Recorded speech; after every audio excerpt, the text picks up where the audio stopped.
Humanianity, a new religious call. Humanianity, religion for us all. Humanity, now we all can see. Humanity, how much better we can be.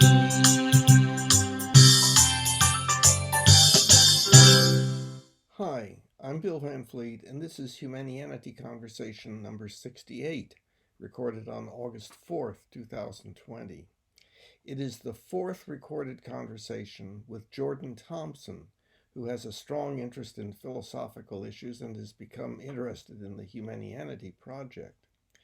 We continued to discuss the question of the appropriateness of the expression of anger or hostility in the effort to promote change for the better, including the question of the necessity for violence during progress in the improvement of culture. And we also talked about the difference between our naturally occurring methods of working on our ethics, as opposed to doing so in a technical manner with careful definitions of terms, etc. And we talked about possible methods of achieving more accurate beliefs in a culture by the maintenance of an official discussion environment that is transparent to everyone, where all issues would be explored and debated. Okay, so we're back. We're back.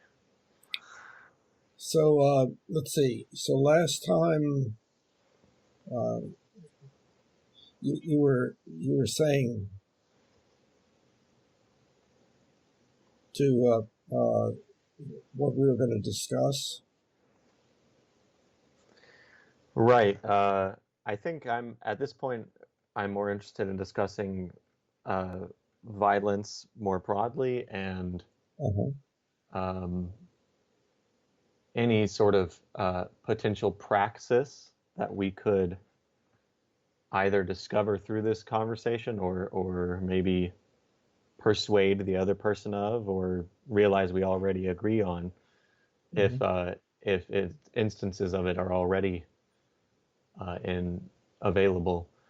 Praxis toward progress as an alternative to violence. So the way I worded it at the end of our last conversation was, is a sort of collective, well, let me know if you have a problem with this wording, but is a sort of collective effort toward rational conversation between individuals over time a necessary and sufficient strategy for moving up the mountain, so to speak. I would claim that it is not.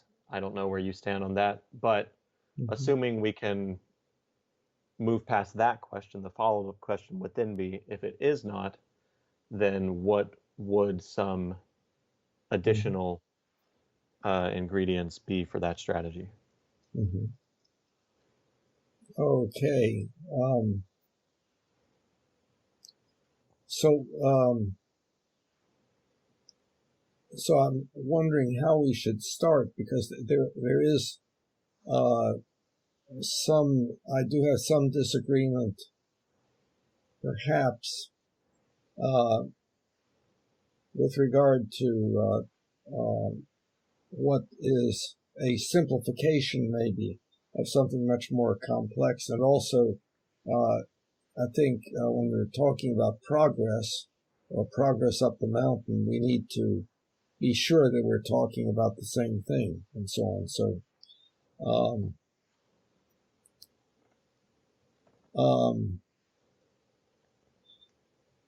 what would you say would be the most basic proposition that you and I may agree upon or may disagree about?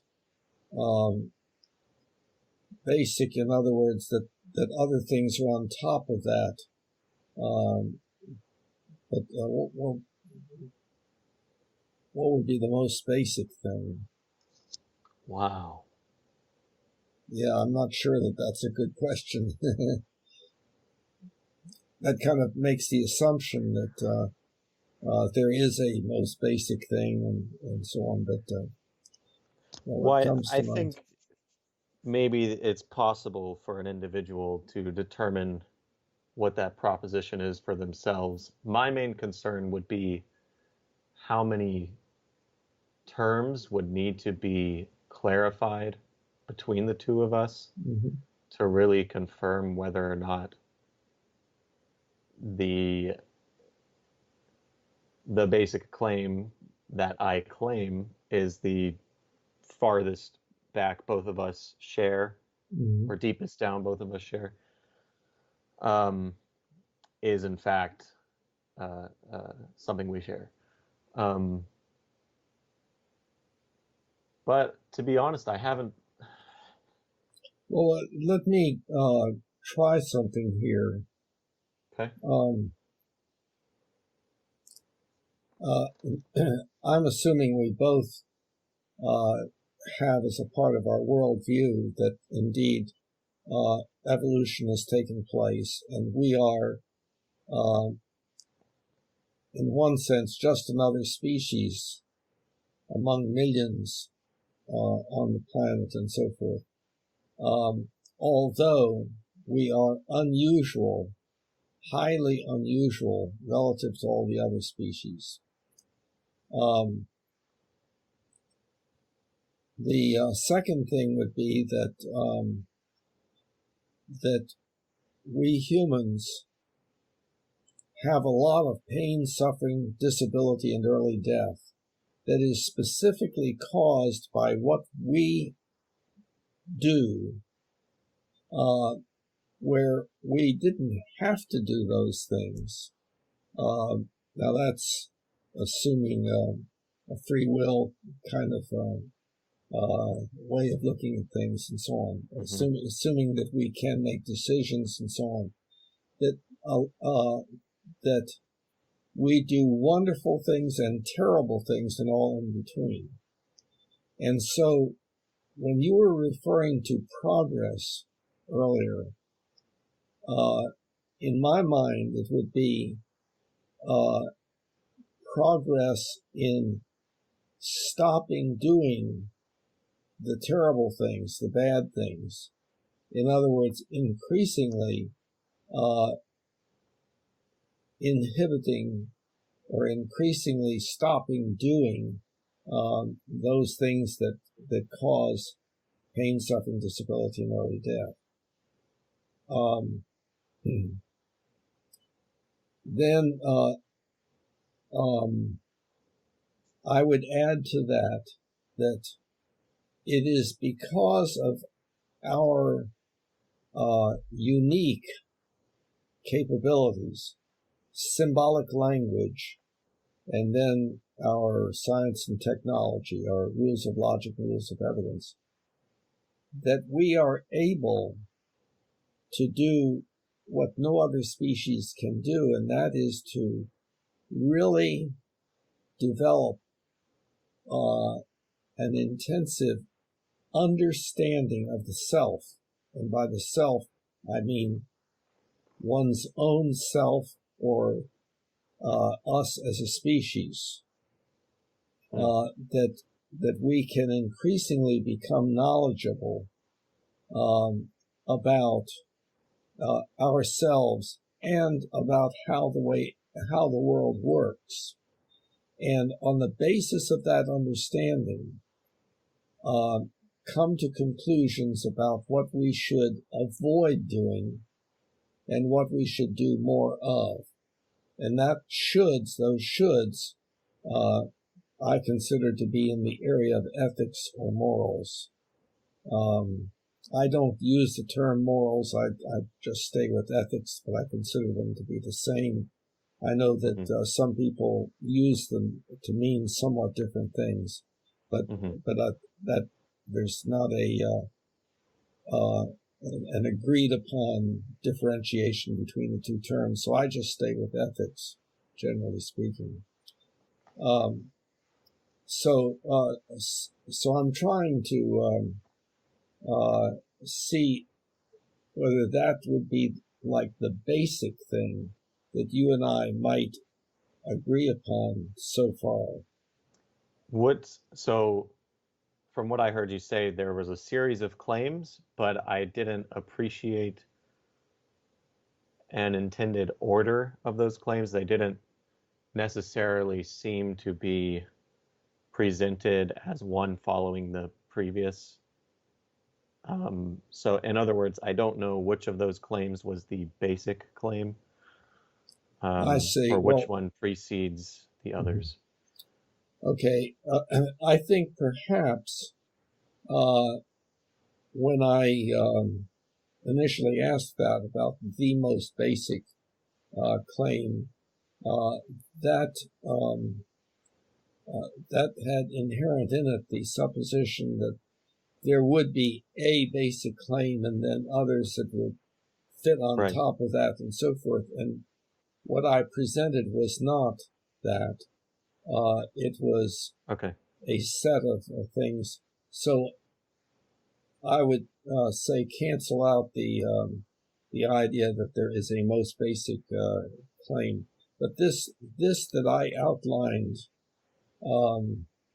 that we are a species that has become highly unusual in its ability to understand itself individually and globally and all in between, and therefore to make progress in stopping doing the things that cause so much suffering and tragedy. Do you think that's something that we both can agree to?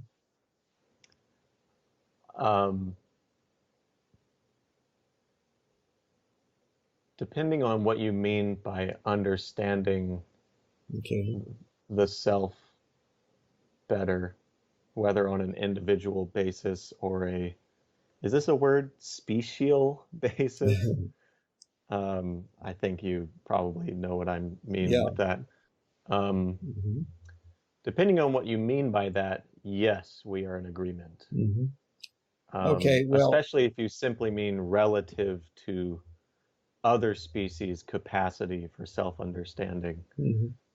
We are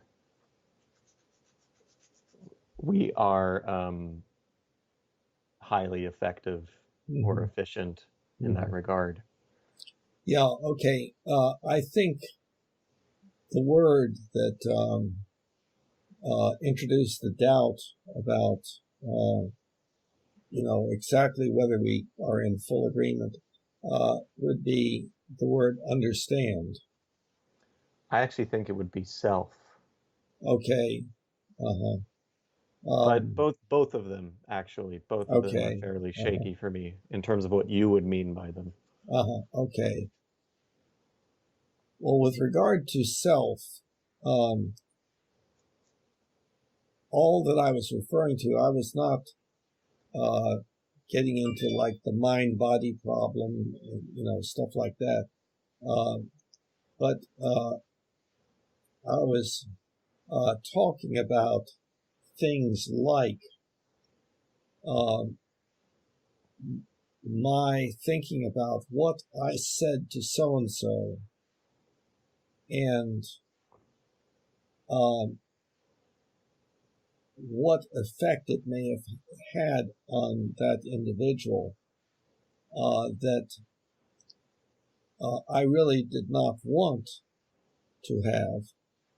And so, therefore, looking into myself to see what motivated me to say that or why I said it instead of something else. And so that would be,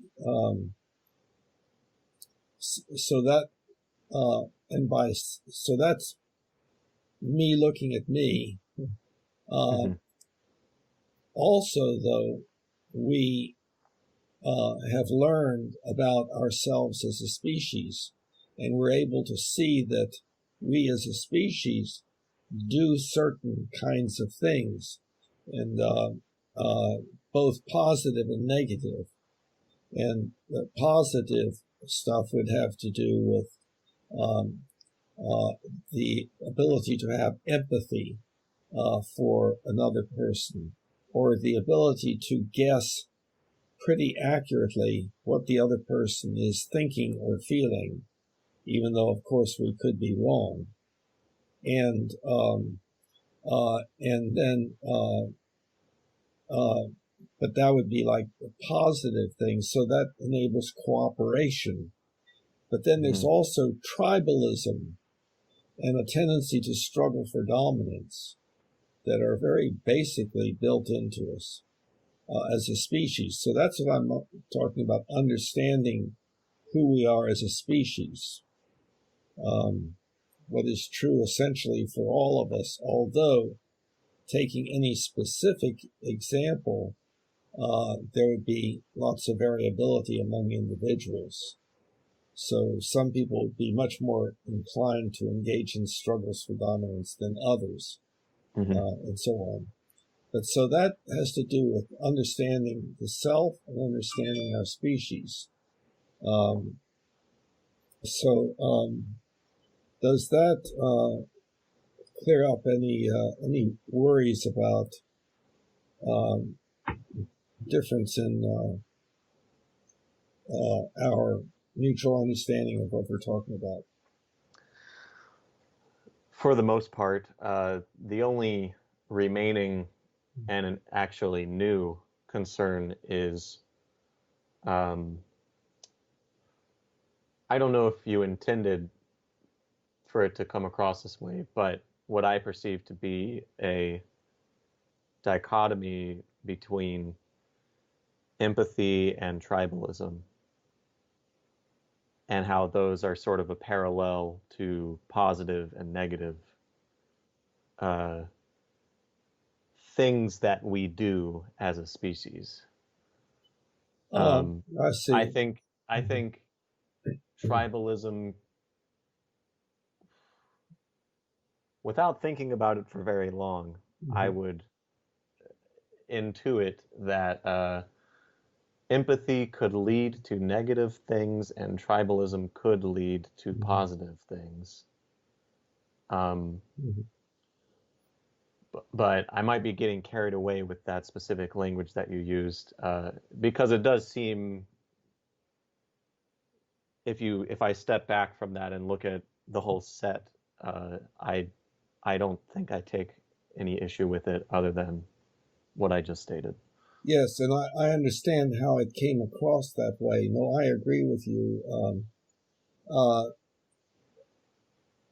It was not.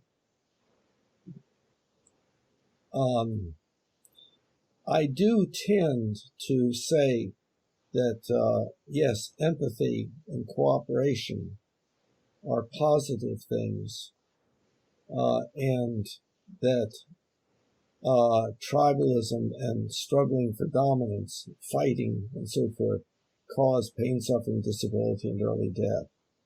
Now, if we take a look at any specific example and we restrict our and restrict our outlook and viewpoint, like what might be good for our tribe, then certainly tribalism does have within it that which makes things better. So it is more complex. Take any of these things, and yes, the ability to have empathy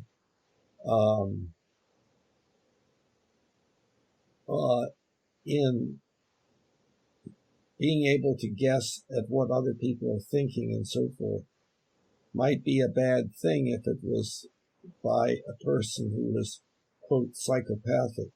In other words, who had that ability but did not have any concern for how that person was feeling, or was wanting to make use of that person in some way that would be detrimental to that person but beneficial to the self. So yeah, there are those kinds of things. So it's not, to a great extent, I think it's dichotomous in that empathy, cooperation, attachment are things that make things better, and tribalism and fighting, struggling for dominance, that those things tend to make things worse in general for us as a species globally. Certainly, if we are at war with a neighboring tribe, then our tribalistic tendency to be loyal to each other and so forth, we would consider to be a good thing for us, But the problem is that problem of of tribes going to war produces so much terrible tragedy. I think we're very close to being on the same page. I certainly agree that cooperation is, it's fair to categorize cooperation as positive versus, or while on the other hand, a struggle for dominance or perhaps war as negative. I certainly agree with that layout. And then I would say that empathy is a means to, honestly, one of those two ends, and therefore could be a contributing factor to a positive or negative result. I might go as far as to say that empathy is a prerequisite for cooperation, whereas it is not for tribalism. However, empathy could be exploited for tribalistic goals. But that you already addressed that for the most part. Right now, it's probably just a small linguistic prioritization difference here. Yeah, and I realize also that I have not so far attempted to, so far in general, not just in this conversation, be real precise in my mind as to what I mean by empathy. Right. Your example, in fact, sorry to interrupt. Go ahead. Based on my understanding of psychopathy, and I would be highly surprised if I knew more about this than you did, so please correct me if I'm wrong, but based on my understanding, a defining characteristic is a lack of the capacity for empathy in the first place. So the example you gave didn't quite make sense to me, because by my understanding, by definition, a psychopath would not be able to understand what somebody else is feeling. They might be able to sympathize by connecting a lot of patterns in their head with, I don't know. I don't even know if you would make a distinction between sympathy and empathy. Well, that's what I meant. That's as I was using it very imprecisely. Okay. And there are at least two meanings or two components to that which we usually are referring when we use the word empathy. One is the ability to understand how the other person is thinking, or to make accurate guesses as to what the other person is thinking, Okay. and or the ability to guess pretty accurately how the other person is feeling. But then there's another component, and that is the degree to which it is important to the self that this other person not suffer. And so one could have the first and not the second, and one would be a highly skilled psychopathic individual.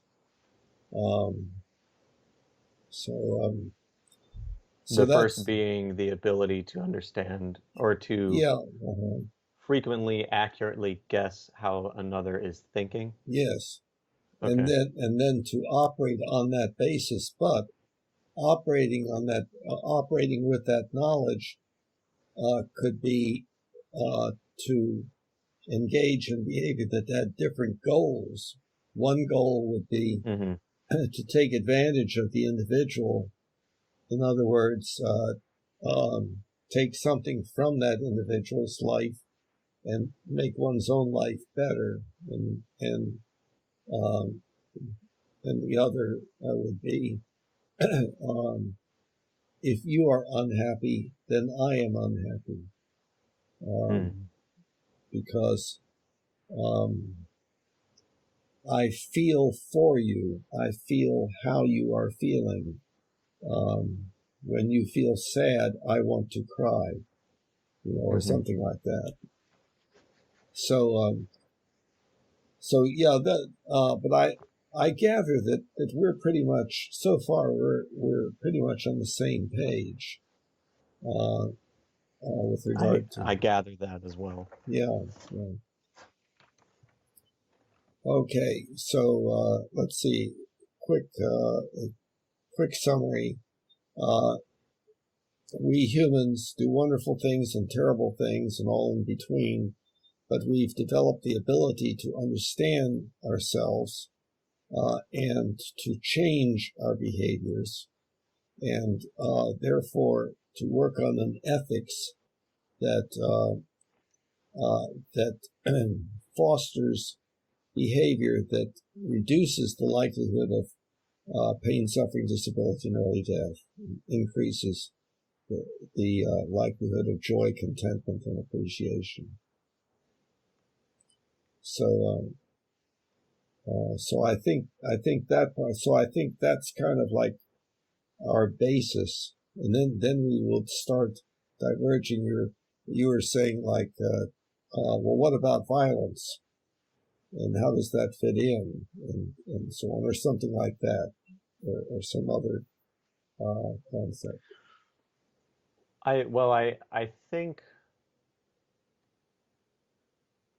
we've already addressed the what about violence question, and the conclusion we seemed to come to was, well, then those things would just not count as violence. They would either be in the ambiguous center area of the continuum or on the non-violent side of the continuum. So where we might diverge, I don't think the best way to frame where we might diverge is what about violence? I'm not exactly sure how to frame where we diverge. I guess my goal is figuring out, in fact, where we diverge. Yeah. Well, let me give us a little explanation. Like last time, we talked about that violence it probably refers primarily toward one end of a continuum from least to most. And what is that? And it has to do with the purposeful causing of pain, suffering, disability, and or early death towards somebody else. But we can talk about just suffering, and suffering can be very, very slight. Like I could cause a person perhaps to momentarily feel embarrassed, but it would then go away. So that would be at one end of this continuum of causing PSDED, pain, suffering, disability, and or early death. And then shooting the person or punching the person would be toward the other end, and almost everybody would consider that to be violence. Now, that's not self-defense.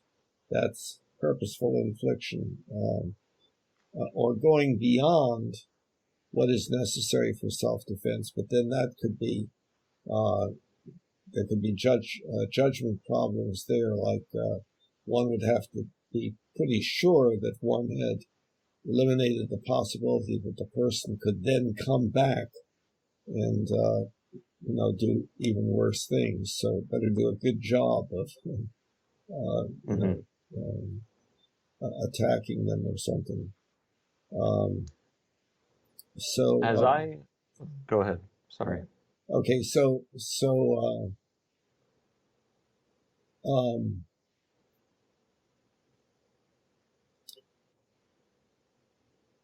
I have a tentative ethical principle that I think you would not agree with.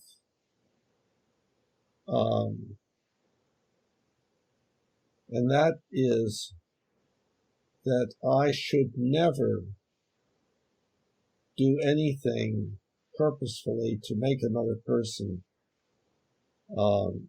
feel bad, to cause pain, suffering, disability, and early death, suffering even mild. So I should not laugh at a person. I should not use a pejorative adjective. You're so stupid, kind of thing, or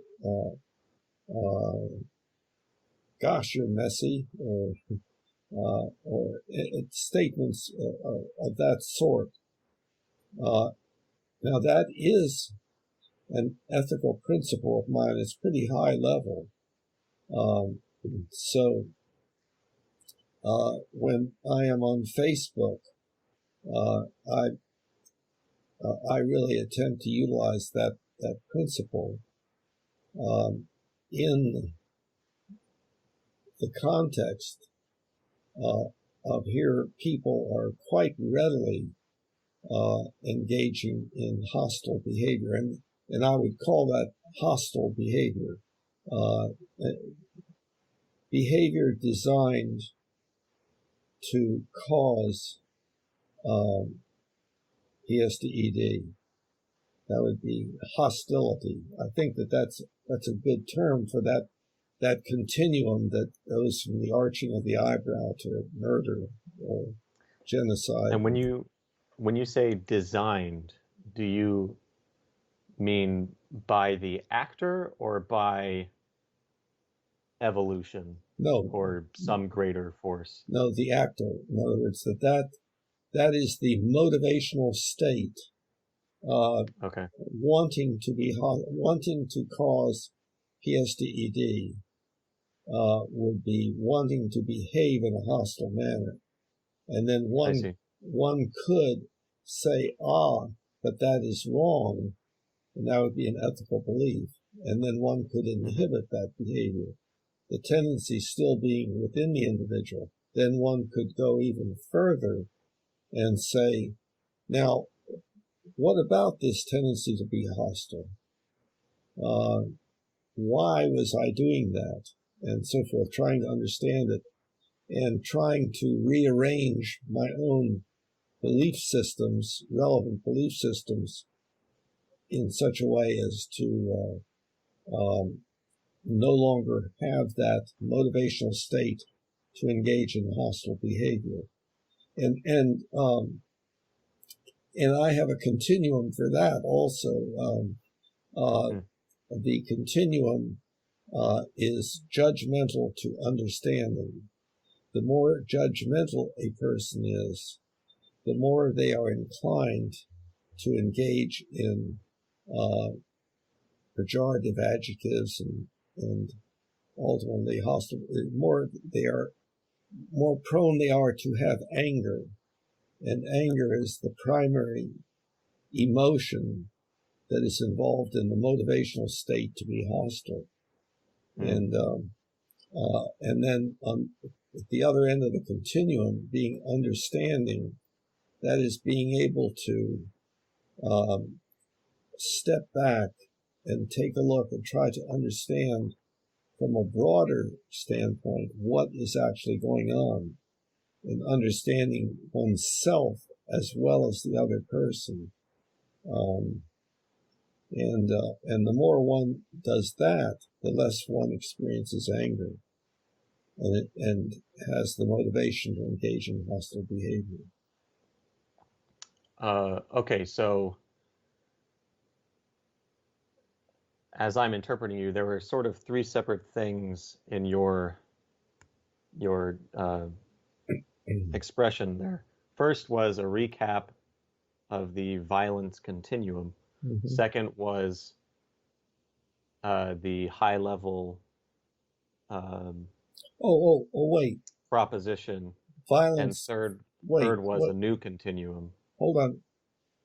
Violence continuum, I think I kind of disposed of that and said the continuum is of hostility. And hostility can be very, very slight, like the arching of the eyebrow, or all the way to murder. And the violence is toward that end of that continuum of hostile behavior. So the continuum is hostility. So I wanted to clarify. So if something, if so, just so we're on the same page with that first aspect of what you said, if we were examining an act and we determined that it was non-violent, would it even be relevant to place it on this hostility continuum? Yes, because we could say it was non-violent, but we could still say it was hostile. So, so I think that is an important. See, in other words, hostility would be equivalent to height, and violence would be equivalent to tallness, and nonviolent would be equivalent to shortness.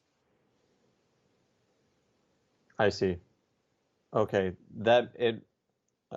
then reframing the continuum in that way removes my concern. Yeah. Because as I recalled when we were framing it as or rather when we were defining violence, and we were trying to figure out how self-defense would fit into that definition or not, the key variable was the necessity of the PSDED. So I was confused today because it seemed as though the key variable on this continuum is not so much necessity, but maybe intent or purposefulness.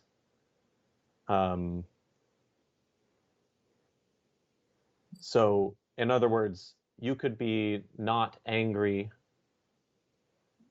not in a hostile frame of understanding, but still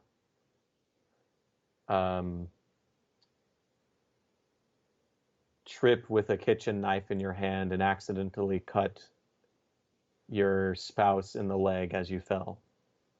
That would not be hostile, but it would be unnecessary pain and suffering, etc. Yeah, well, it was not intentionally produced. Right. So, and then we used in previous discussions giving a child a shot. Or well, that's an interesting one for me because, and see, that is where I'm wondering about your, I believe you called it a high-level ethical principle. Do you mean the ultimate one or just a high level? No, the I should never. Oh, I can't remember exactly how you put it. I should never be hostile. Well, that's not how you put it. Yeah. But if that's what you mean, then I probably have less issue with it. Because I would say, as you're giving a child a shot, you know that it will probably cause them pain, assuming no anesthesia or whatever. So you're assuming that that pain is justified for whatever end it will result in. Yeah. So the way you worded it earlier, I should never harm an individual or something to that effect was a little bit confusing to me for that reason. Well, but I would still say that is purposeful harm, and that is intentional harm. Yeah, no, that's in other words, whatever my words were, it was that my goal is to cause the person pain, suffering, disability, or early death. I see. As opposed to my goal is to help this person, and a side effect, a necessary side effect, is a certain amount of suffering. The shot, the pain of the shot. Okay, so when you introduced that proposition initially, you said you think we might disagree on it. Why do you think that is the case? Well, when I said that, I was referring to what I thought maybe you might think along the lines, and this was in a previous discussion, that this forward movement of our species getting better and better might have to, the question would be whether there would be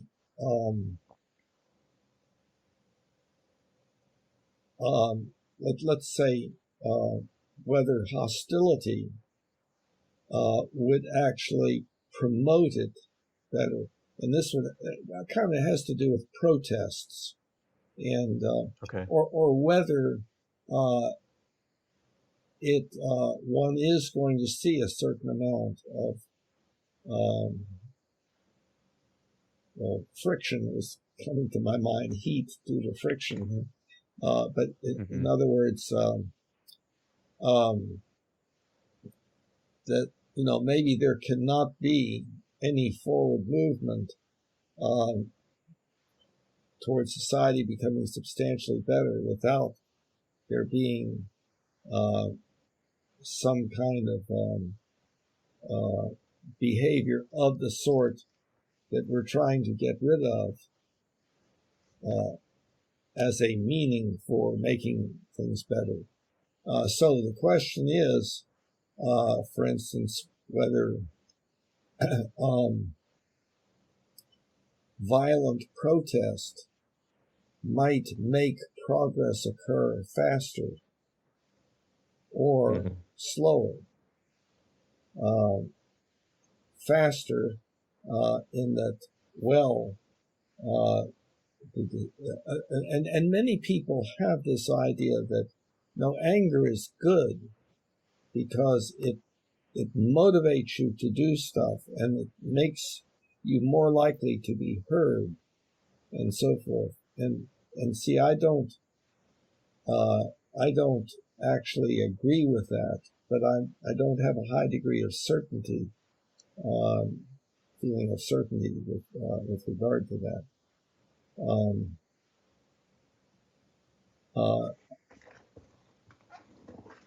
So that's where I thought in a previous conversation you were thinking along those lines, that well, maybe hostile, maybe violent protest actually brings about change for the better, and might be a necessary way of bringing it about, or at least a way of bringing it about a little bit faster. And and I would take the opposite position on that. That no, that really holds things back. But I don't, as I say, I don't have a high degree of certainty, feeling of certainty about that. I see. That makes more sense to me. Why you would venture to guess that we would disagree with that proposition. Yeah. I'm going to back it up a little bit and hopefully move forward from there. Okay. With the giving the child a shot example, we clarified that the goal is to help the child,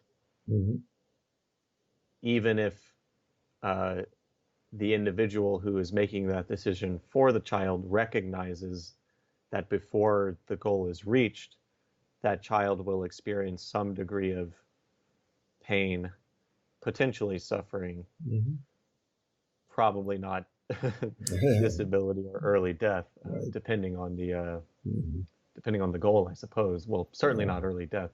Right. Anyway,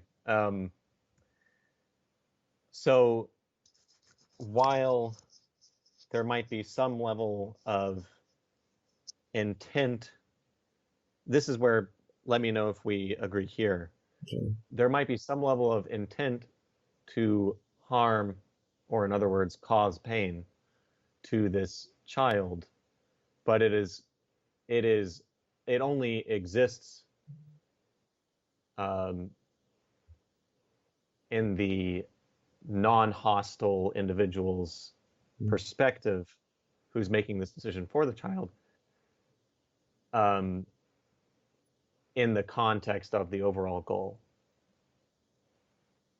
Would you say that's a fair way? I'm glad you extracted the word harm from it. You meant making the child feel bad, i.e., pain, but it was not harming the child. We would have to define harm, but I would assume that would be the person was worse off by virtue of what was done, something like that. But that was you started to use the word harm, but said no, and that was I thought no good. Okay, so now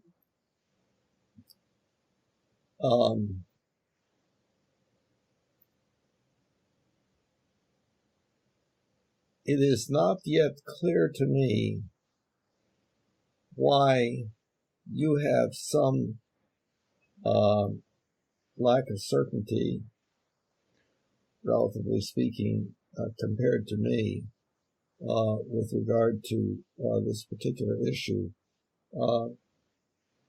Maybe I guess I'd like to ask you to state it again and see if I can pick out where I'm having trouble. State what? What you just said before I went into the thing about extracting harm. I wanted to make sure we understood, I wanted to make sure we would place that behavior in the same relatively similar spot on the continuum of hostility, I suppose. Okay, there. See, in no way, I mean, that took me totally by surprise. Now, if I'm understanding the behavior that you're talking about is giving the child a shot, and you were saying where to place it on the continuum of hostility, and it doesn't belong on the continuum of hostility at all. It Okay, doesn't. so that confuses me because earlier, if I recall, I asked you if a non-violent act could still, if placing a non-violent act in the hostility continuum would even be relevant. And you said yes. Yeah, because if I called a person a name, or laughed at a person, or sneered at a person, that would be hostile behavior. It would be on that continuum of hostility, but it would be way over at the non-hostile, non-violent end. It would be different than punching the person. So the hostility continuum, so variance in the hostility continuum is primarily measured through the degree of violence contained within any individual well, it act. I think there'd be two things. One would be the intensity or strength of the hostile behavior, whereby I would be referring to how much pain, suffering, disability, and or early death was being caused to the individual. I've lost the second one. Let's see, we're talking about perhaps intent. That's what I was predicting you would say anyway.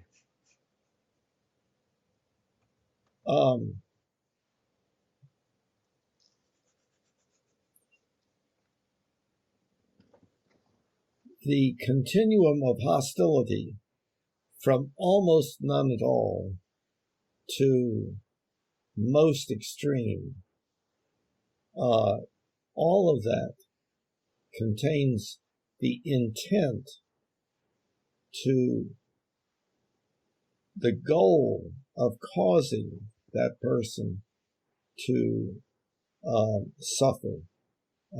I see. If there was no goal at all, then it would really not be on that continuum. That would be like a person having zero height. So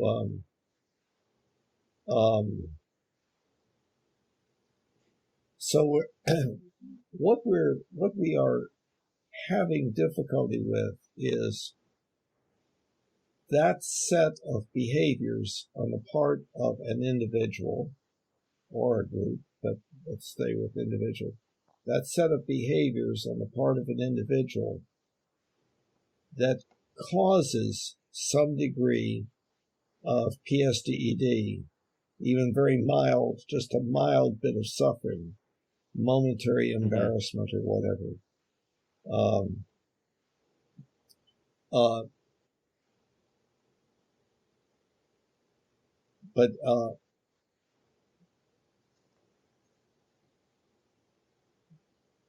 But whether the intent, the motive for the person engaging in that behavior is indeed to produce that suffering, or whether it is to do something else and the suffering can't be avoided. Right. So it seems to me like that's the area where uncertainty is arising in your thinking about what I am trying to conceptualize or advocate for. Yeah, I think, because I think about this between our talks as well, and relative to most people who I discuss things with, I try to be very procedural with you and heavily rely on how things were worded previously and stuff like that. So I don't think I'm necessarily linguistically prepared for the sort of redefining of the continuum from one of violence, which is how we've been discussing it directly or indirectly for 2 sessions now, to one of hostility. So I feel like I understand what you're saying, but it's hard for me to convey that through language, or move forward by making a new point that linguistically is either just inaccurate or irrelevant based on the change. Well, if you substitute so hostility, I'm catching up. Right. If you substitute hostility for violence, I think then violence is just one end of the continuum of hostility from mild to severe. And I think that is consistent with kind of the way the words usually are used. But of course, people use words all sorts of ways in the regular and normal discourse. So anyway, I think I'm just getting caught up in the language and the process of communicating with you in particular that has a precedent from the last few chats, and that's making this take a little bit slower, or take a little bit longer than it needs to. I would claim that certain acts, either from an individual or from a group,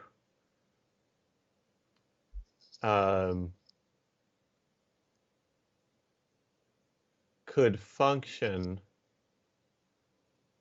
in the same way that the act of a nurse or a doctor vaccinating a child could function.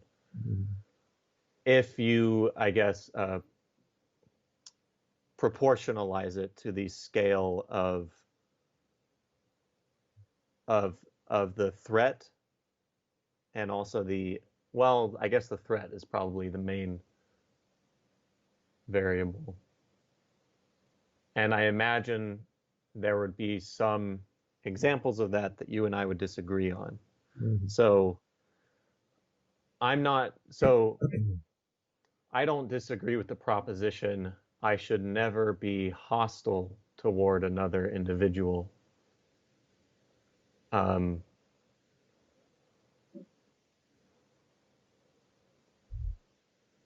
So I think either we're going to disagree on whether or not certain behaviors are indeed hostile, or if it is, or certain behaviors that have occurred are indeed hostile, or if hypothetical behaviors that may or may not have occurred already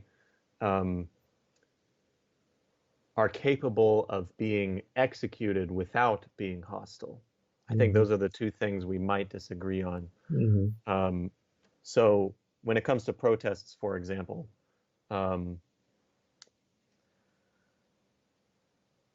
I would venture to guess that you would recognize, and I'm basing this off of a Facebook post, that you would recognize the destruction or otherwise removal of statues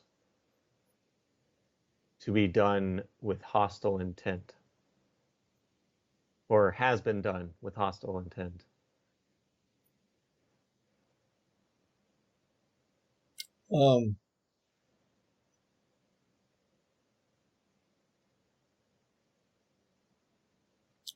Well, I guess, okay, the problem is that when we do a particular thing, I would tend to say we do it for 20 reasons, plus or minus. Sure. And some of the reasons are very strong reasons, play a major part, and some are very minor. Some are good reasons, and some are bad reasons. Some are conscious, and some are unconscious, and so on. Okay, now,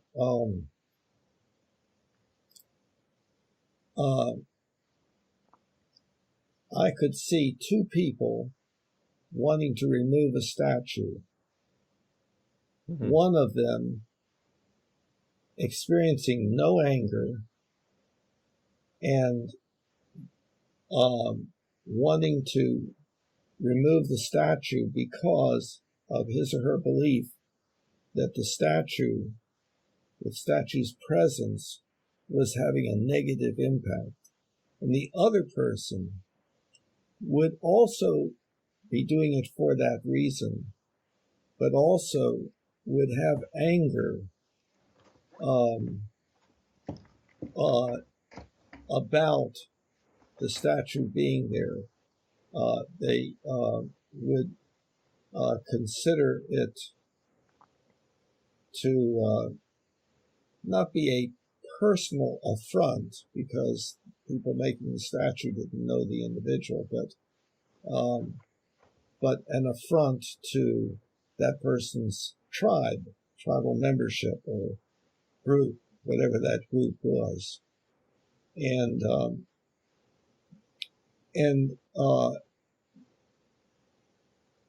that also gets to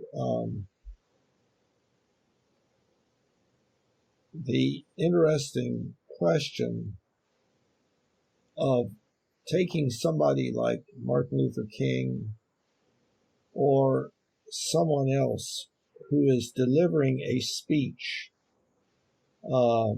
in behalf of giving up something that is generally acknowledged by maybe the majority or a large minority as being a bad thing, and whether the display of anger in the delivery of that speech would be a good thing or a bad thing. Now, I can imagine, when I've heard and seen clips of Martin Luther King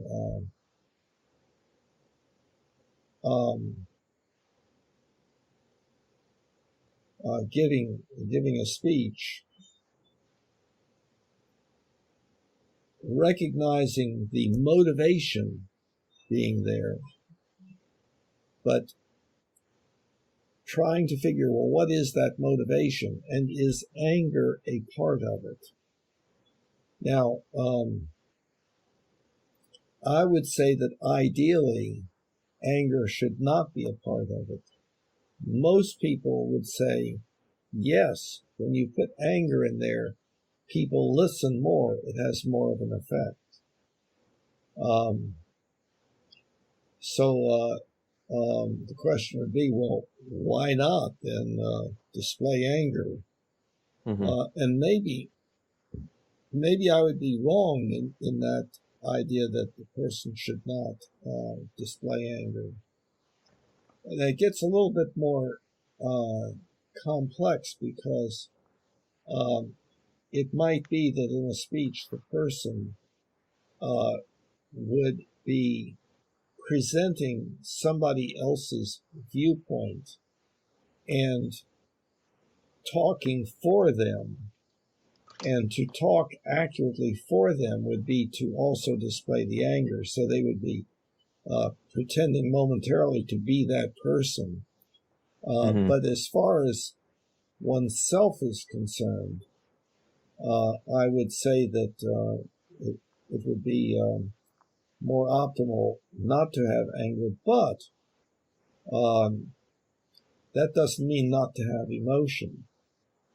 And then we get into, well, what emotion and so forth, and it can be kind of hard to label it exactly. Feeling inspired or feeling concerned, feeling perplexed. These might be things that it would be good to put into a speech, a presentation. So would you say that are you saying that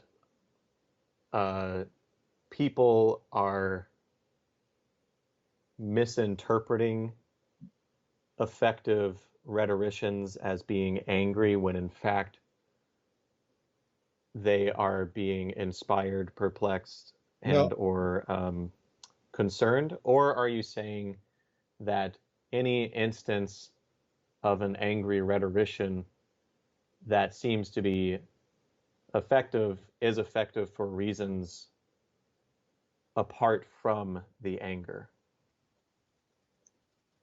A little bit different than that. I have no doubt that the expression of anger, like, how dare they do that to us, would produce in a fairly large portion of the audience anger and an increased attention to what was being said and an increased tendency to go along with whatever the person is saying. So I'm not saying that it is untrue that it is I see. effective, but the question is whether there are other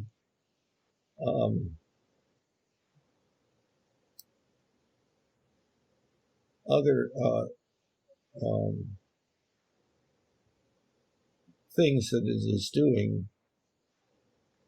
I guess you could call them side effects, that would undo the goodness of putting the anger into one's presentation. One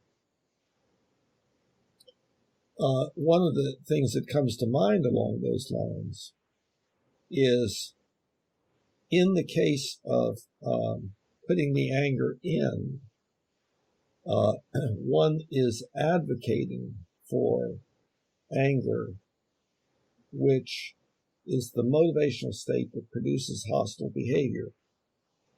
It doesn't necessarily result in hostile behavior because the person could inhibit hostile behavior even though experiencing anger. But at any rate, one could, on the other hand, display and model for identification, essentially,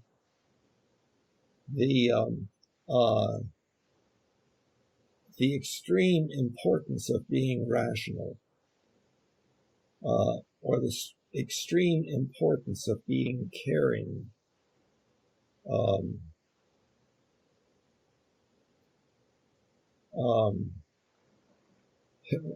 What came to my mind is it's a little bit dangerous, but I'll put it there.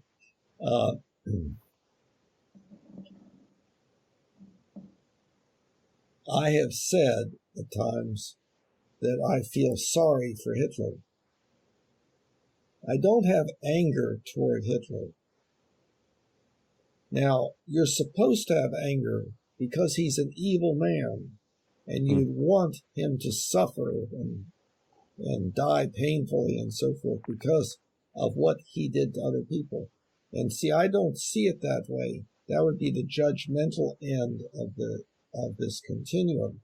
The understanding end, it was that he was created by a childhood of some sort and by a culture that reinforced the very directions he was going in, so that he was rewarded for what became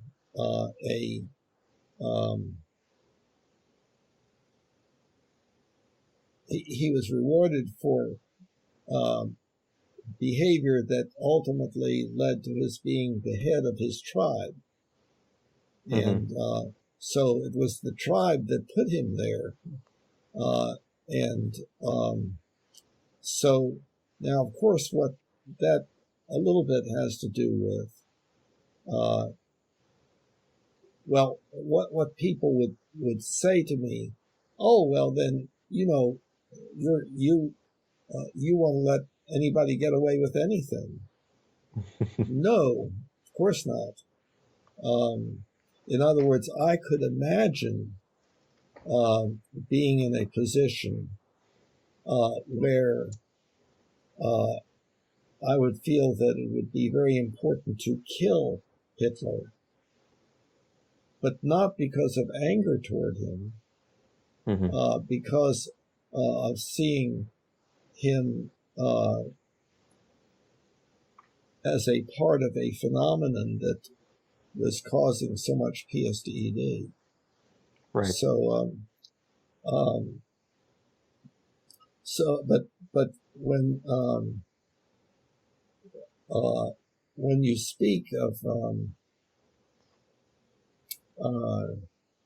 when somebody has done bad things, serial killing or whatever, and you display any concern for the individual as an individual, others will tend to turn against you and say that so you just believe that anybody should get away with anything. And of course, that's not what I would believe. And it's very important that some individuals be quarantined, you know, but that because they are a danger to other people, whatever, because of their behavioral tendencies and so on, they should be quarantined. But the question is, how should we treat them? And setting aside issues of how do you spend your money, you know, the question would be, well, how could you make life as good as possible for that person, for that serial killer?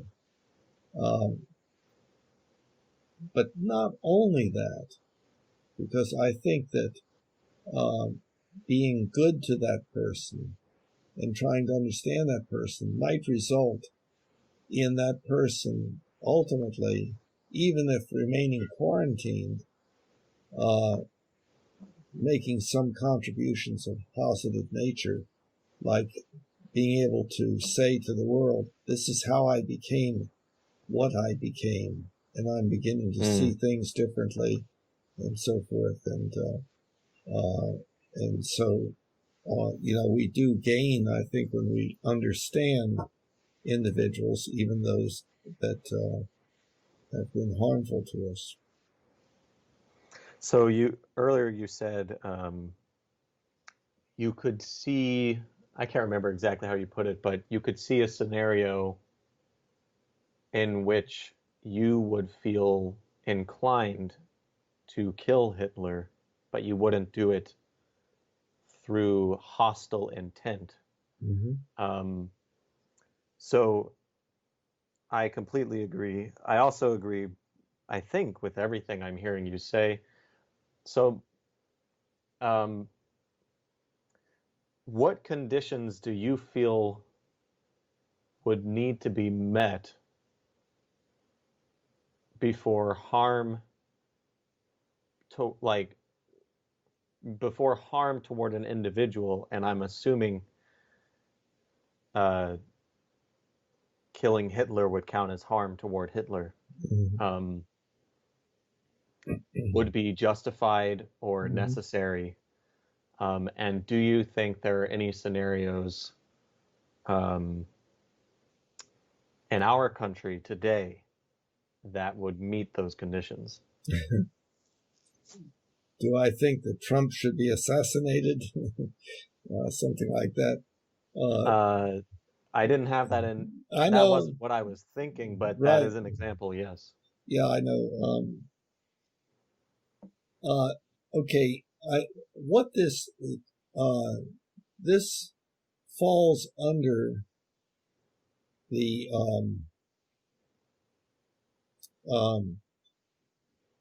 under the heading of when people are talking about ethics, and there are various paradigms or scenarios that people talk about where you could you have a choice.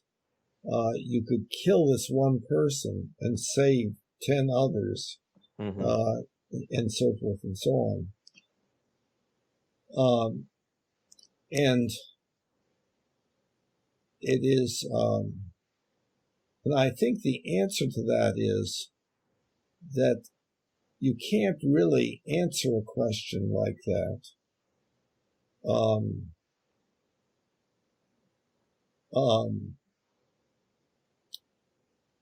for one main reason.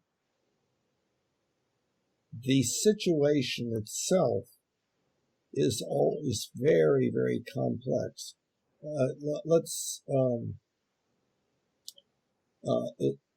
would say that the general area of utilitarian ethics, not everything that it would specifically say, but that general approach tends to be most agreed upon, I think, and that is that what determines the right thing to do is the sum total of all of the outcomes of that behavior.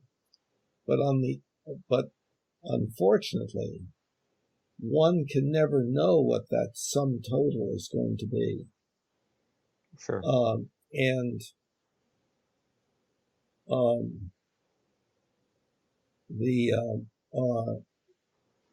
So when a situation is described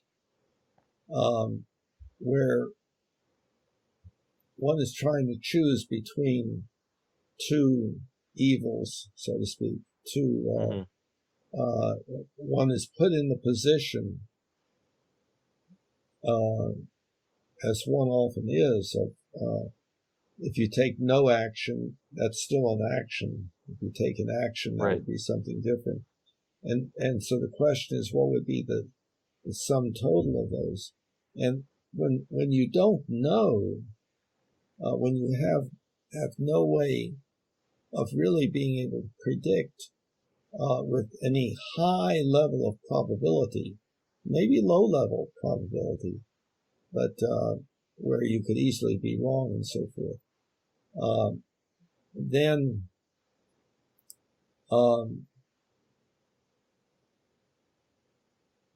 it is, I think that the more it is unclear, the more you would stay with your general ethical principles and rules of conduct that you learn, because in general, following those seems to have the best outcome. Now that's if indeed that's how the ethical rule of conduct or principle has been derived. But of course, in a culture where a very basic assumption is that we must get rid of the other cultures around us or something like that, then there would be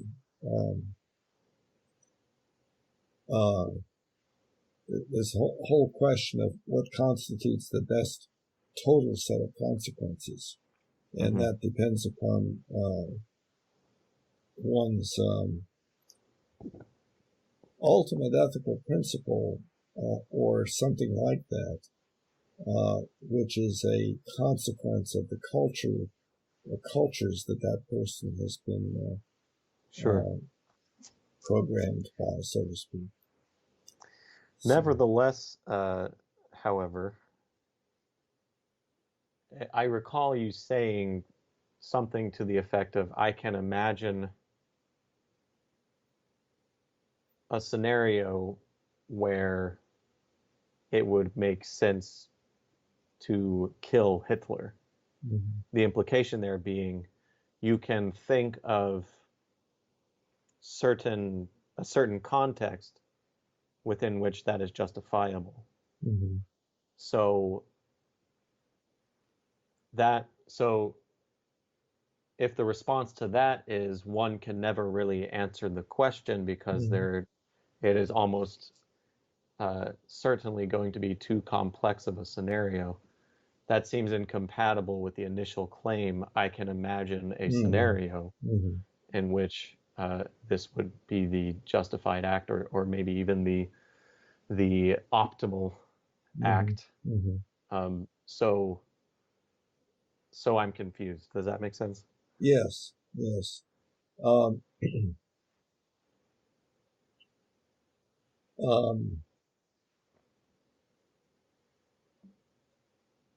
I was using the Hitler example because almost everyone makes the assumption that Hitler indeed was leading a movement that was causing enormous PSTED, and that without him, the movement would diminish. That, of course, could be incorrect.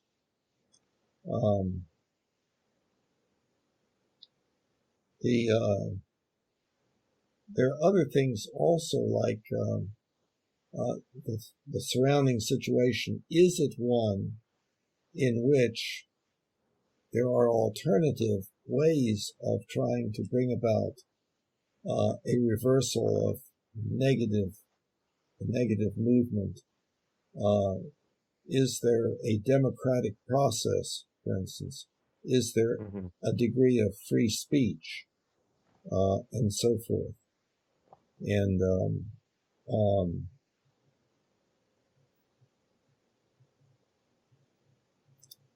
and of course, I would say whenever there's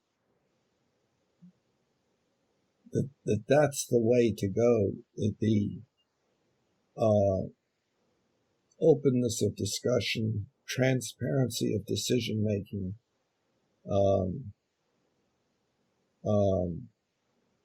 ongoing dialogue.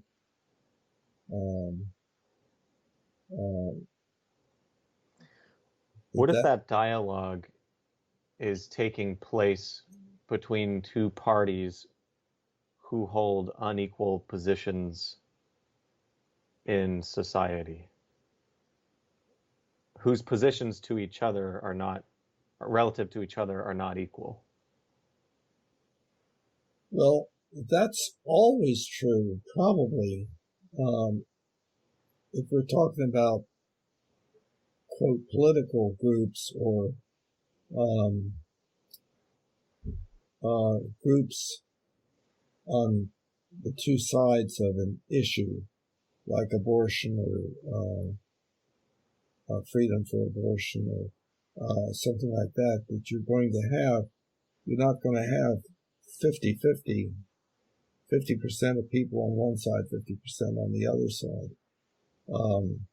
But that doesn't mean that the process is not one which should be engaged in, and it does not rule out the possibility that there could be a shift, that the 75% could get less and less, and the 25% get more and more. I think I might have mischaracterized my question.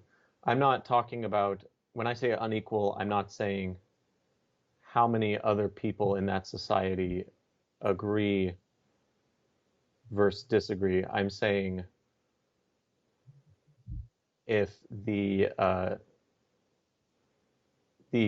speech of one person by virtue of their status, professional, social, political, is inherently more influential than the others.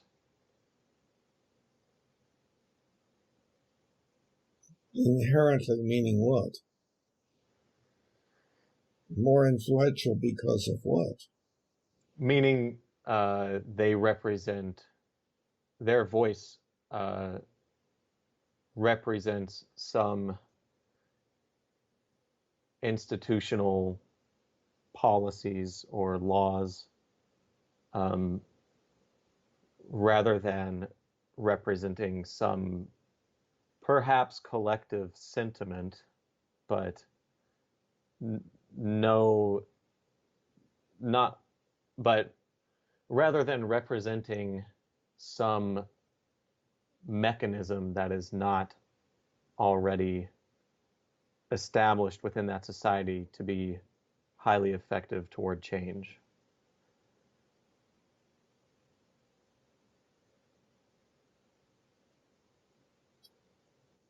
Can you repeat it? Sorry. Oh boy, let's see. It was very wordy, no need to apologize. So the basic question is in response to the claim that ongoing discussion, free speech, the democratic process are all the ideal standard by which to bring change about. And I would agree with that, but I'm wondering what your thoughts are on a scenario in which ongoing discussion only, I guess that's answering the question through asking it. So maybe that's not fair, but I can't think of a better way to put it. So a scenario in which ongoing discussion would not promote change and would in fact perpetuate the status quo.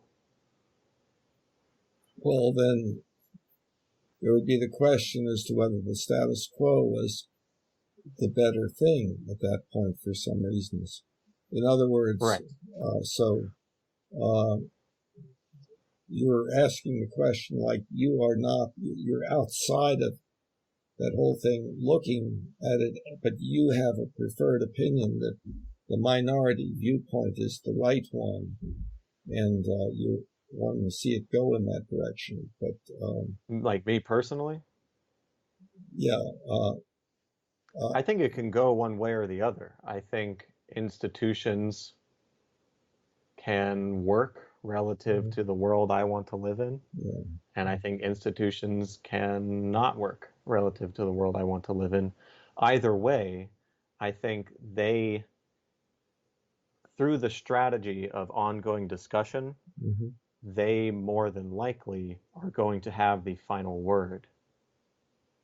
Regardless of which ones are the institutions, regardless of whether or not they are in line with my preference. Okay, but institutions can change over time. Sure. So I'm not sure exactly where we are here in this.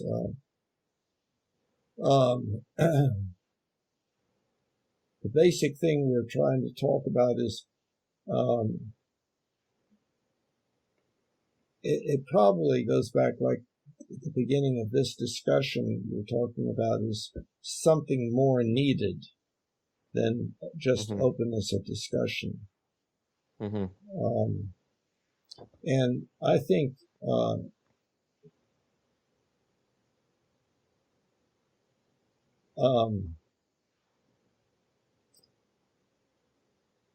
yes, there are other things that are needed, and they are most likely to be brought about by open discussion. I think that we need to recognize the extremely technically difficult job of child rearing, and that there should be some principles to go by that have been worked out and reviewed by everyone, and so on. And I think that is happening to a certain extent.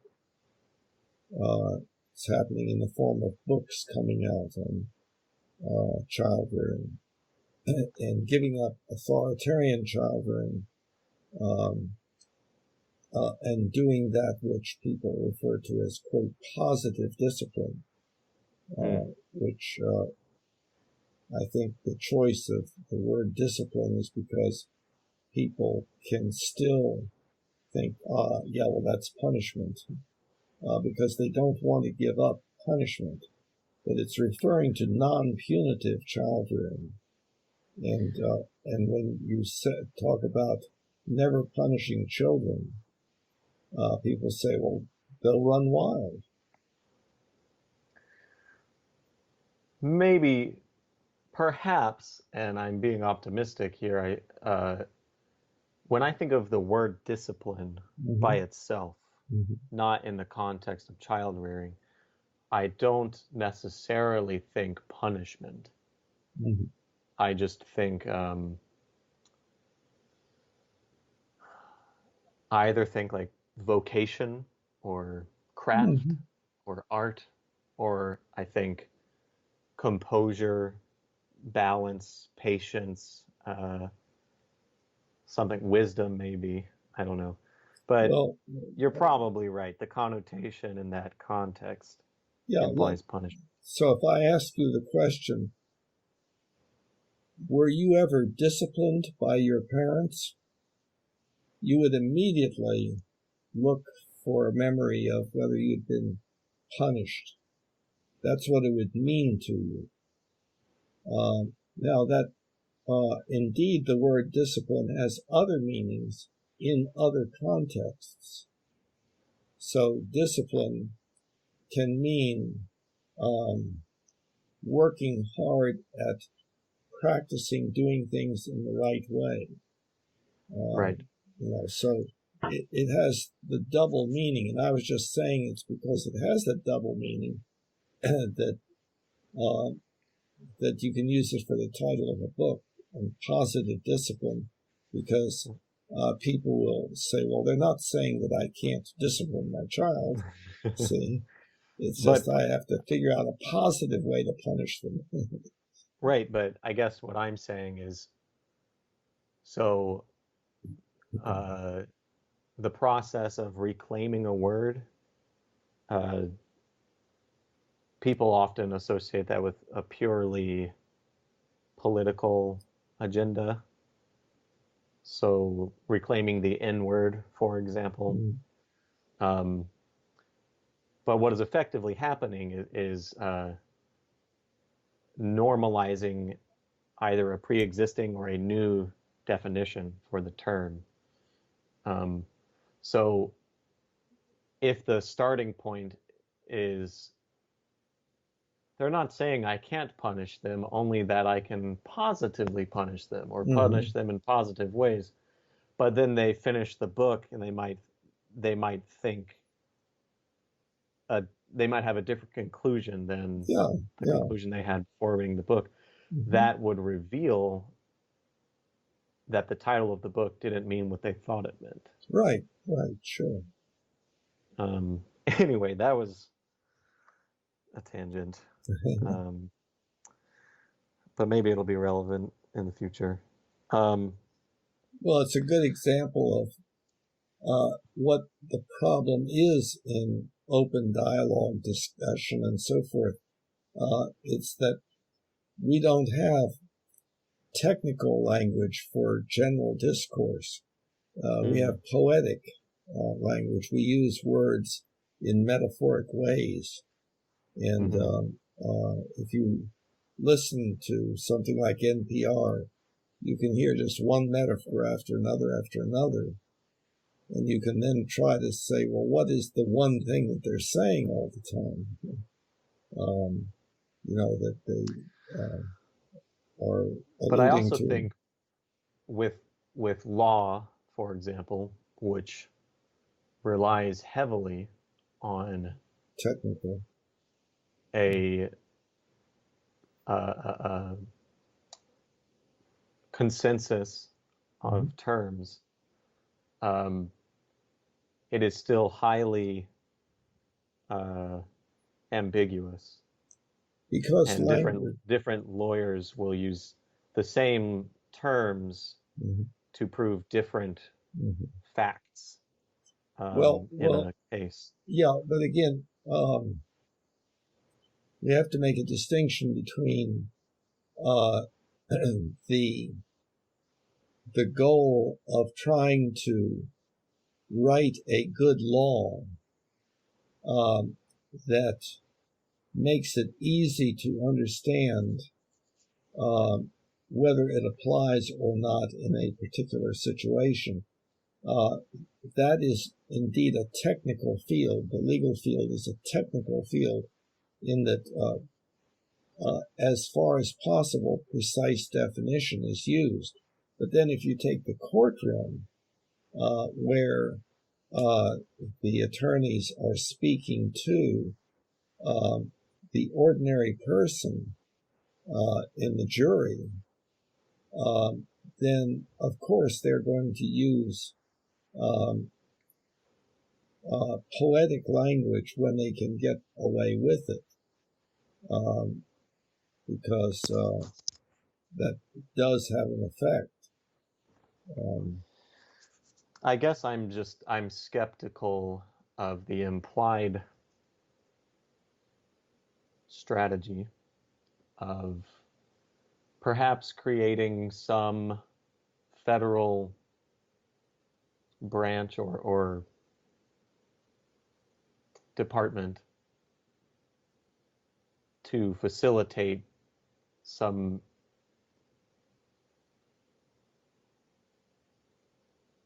technical language that would eventually be I guess, be infused into culture, which would then make open discussion between average individuals more productive, because the skills that they learned trickled down from people who intended on them to learn them. I'm skeptical because everywhere I look in our society that has some approximation of that is heavily driven, or the mechanism is continued or fueled through, in any case I can think of, through individuals who have some moral reason that the accurate technical interpretation is what it is. So it doesn't have to be lawyers in the courtroom. It could be lawyers amongst themselves. It could be Supreme Court justices interpreting a document that is assumed to be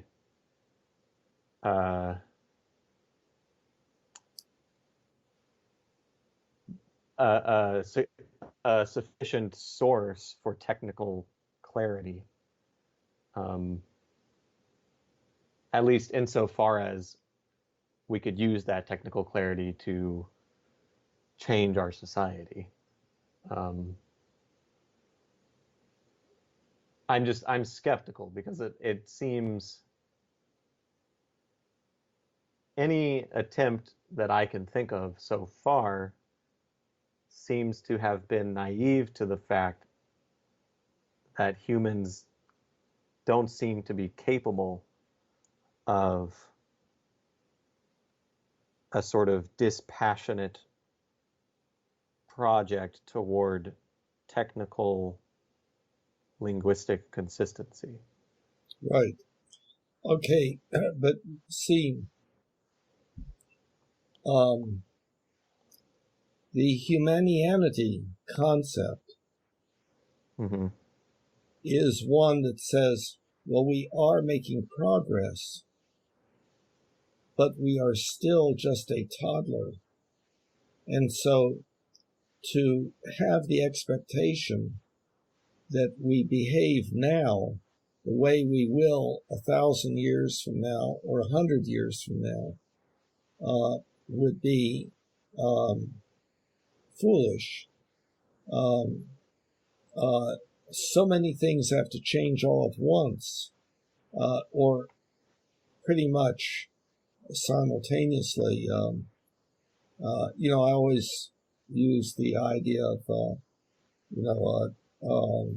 couple hundred years ago, somebody trying to tell me that I would be able to get in my vehicle and travel 80 miles an hour down the road. And I would say, well, that's ridiculous. I'd slide off the road into the woods, and I would scare all the horses. So there would be so many different things that have to change simultaneously.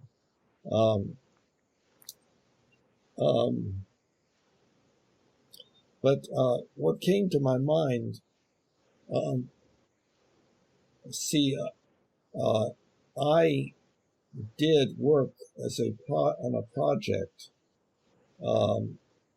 It's on the website, the belief manual that you know about.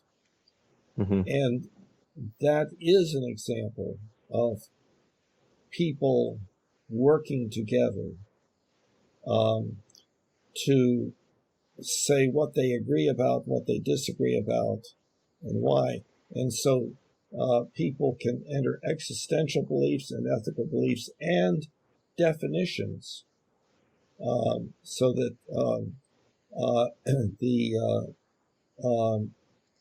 so that when they use a word, they use it according to a particular definition of that word, and so on. Of course, there is almost zero interest in that belief manual, and it'll probably die along with me, or maybe even before.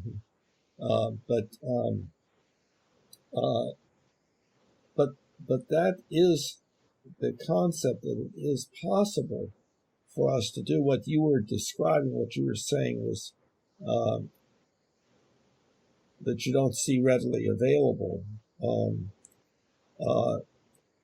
But if that, the belief manual makes sense to me, and I believe that that concept can make sense to other people, and that ultimately things like that will come into existence and be a much better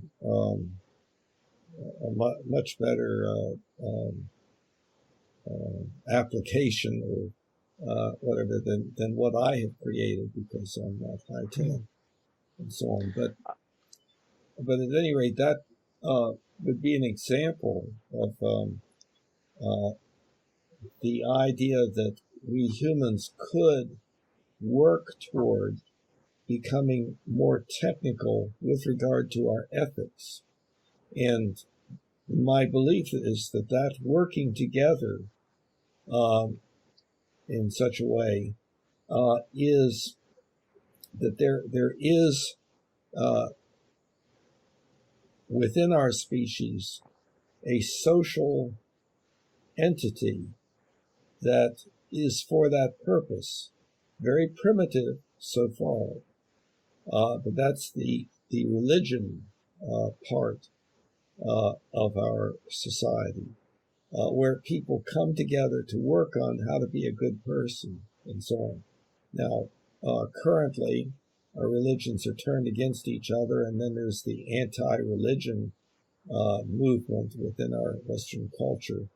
Well, I'm not religious. I may be spiritual, but not religious, or something like that. Or we need to stamp out religion. That's what causes all of our problems. And I believe that that's very non-optimal thinking.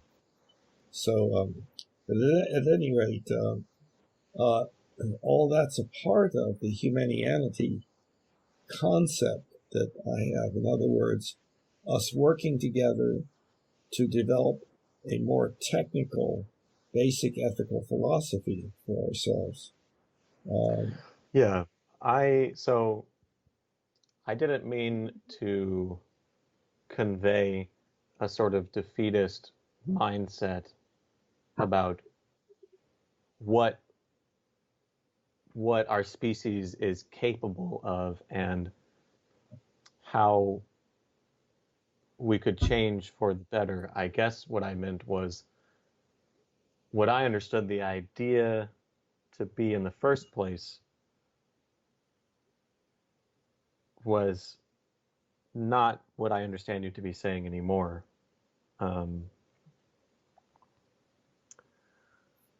So when I think of theory of any sort, it's what you're describing, basically. So music theory, for example, is,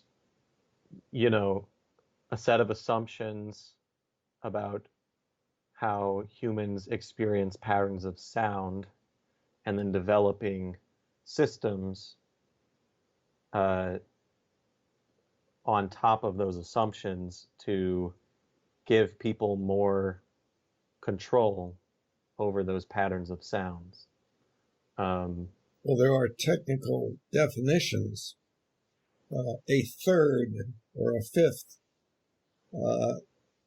Right. it has a specific, well-defined meaning. Right.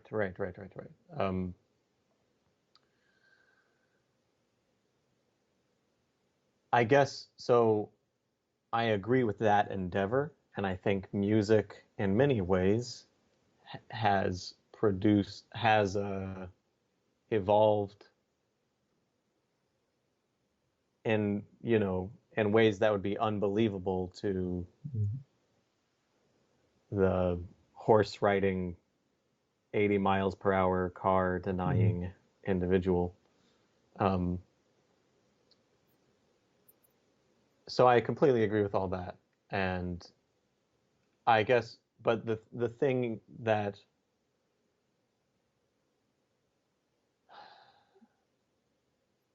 matters in the end is, so if you take the Baroque era of music, I have no clue how familiar you are with any of this, but Baroque era, which is post-Renaissance, and Renaissance, among other fields for music, was the start of a much more intentionally systematized way of understanding and composing music. So the Baroque era is showcasing a very it's showcasing a very strict and optimal, according to some standard, application of this new theory. However, what I see the rest of music history as, or at least Western music history, is a sort of both an expansion of and a deconstruction of that initial systematization. The whole idea of the rules are guidelines, but once you appreciate the rules, you can break them, or you can play around with them to convey things that might otherwise would have been difficult to convey through strict adherence to them. So when I was saying earlier that I'm skeptical of the endeavor toward technical precision, I think I was basing that off of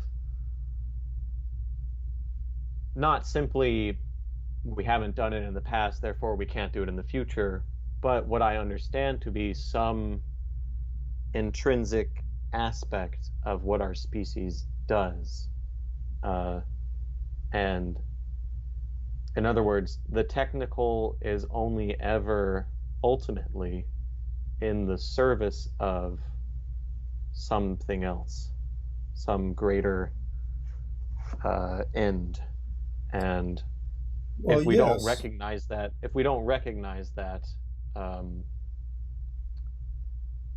during the creation of the new theory, then it is immediately, in my view, a problematic theory. So the way I characterized it initially was some branch or department of the government that would somehow, through its connections with the market or through some sort of policy that's mandated, I have no clue, disseminate these new values or assumptions into the populace. That I don't see that working, because I don't see that source for the theory is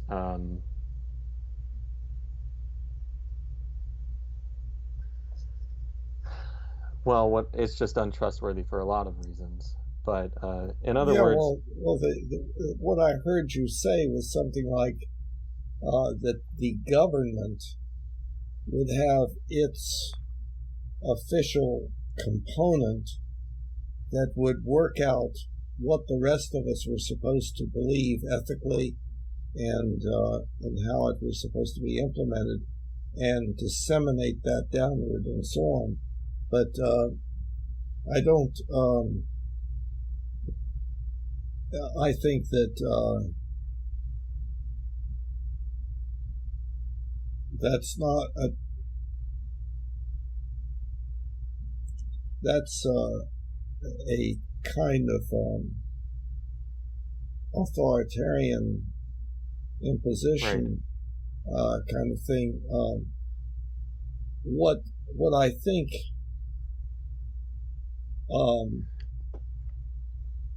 would be a good thing would be for the government to provide a place where everybody and anybody could debate with anybody else openly at whatever length, and that would be available to everyone. So then you would have people in highly technical fields debating things, different versions of string theory or whatever it might be, and there would be people who would understand kind of what they were saying, and then the vast majority of people would not, because it would be too technical. But there would always be that flow. So any particular individual probably knows some individuals who know more about something and other individuals that know less about something than that individual does. And but it's the free flow of information and correction of incorrect or unlikely ideas by open review of the evidence and so on. That's different than our free-floating conspiracy theories, where people come together tribally about their conspiracy theory, and other people just shut them out. And what is needed is a really quite open, transparent dialogue among those who really know about the area, and have, ongoing debate about them and so forth. That's a great idea. A sort of like in the same way that libraries are publicly available, I assume. Yes. So some sort of forum as just an infrastructure of society. I'm on board with that for sure.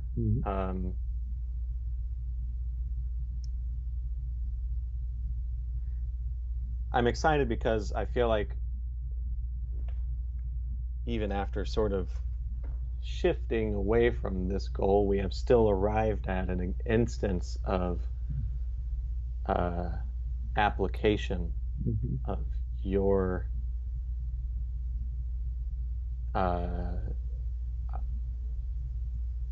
perspective on how to move forward.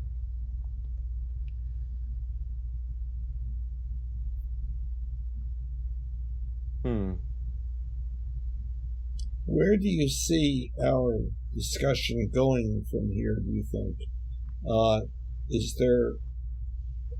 Do you see a troubling area?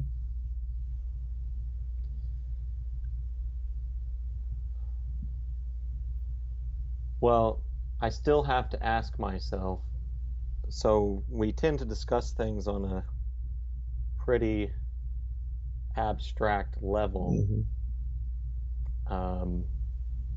So I brought up the example of toppling statues, and we moved on from that example within your response to my reference to that example, and I responded with something that had nothing to do with that example and had to do with killing Hitler. So you can see it changes pretty rapidly, and I think the result, not just in this discussion, but it seems to be a pattern, is I'm still left confused as to how we can seemingly agree on a fairly abstract level, and yet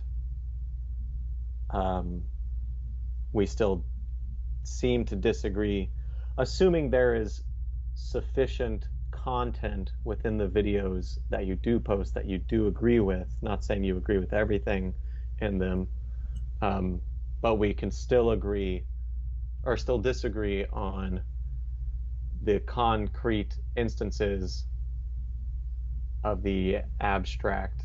Well, do you have an example?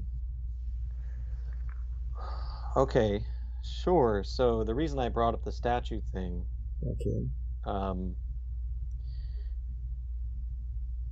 so you don't explicitly claim that there is a connection between anger or hostility and removing statues in your post. Oh, What you say gosh. is that the pyramids were built with slave labor. Let's remove them. What about the Roman Colosseum? Horrible things happened there. Destroy it.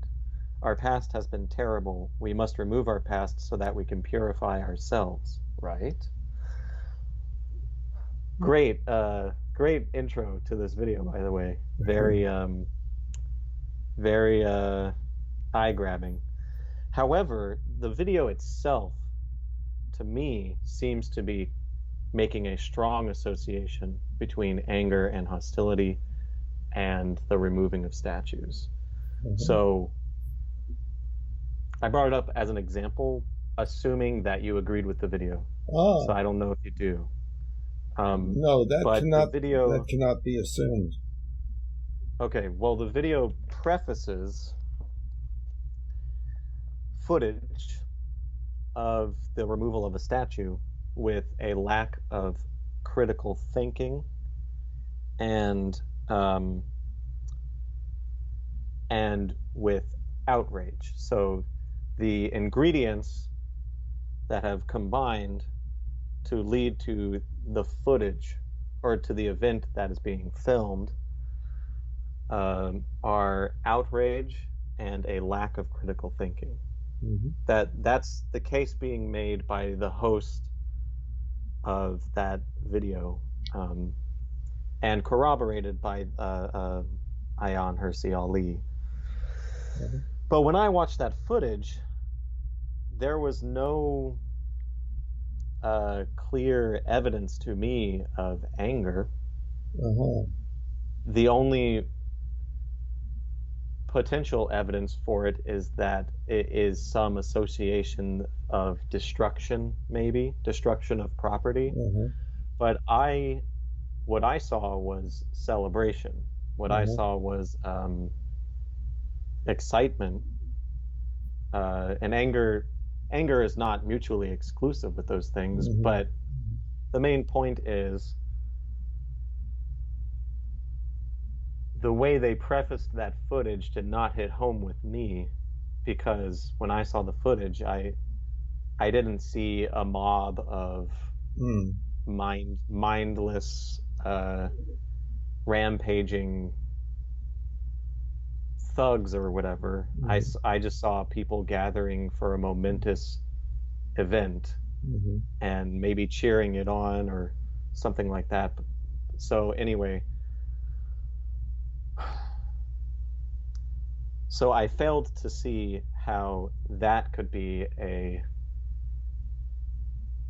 fair example of anger or hostility being a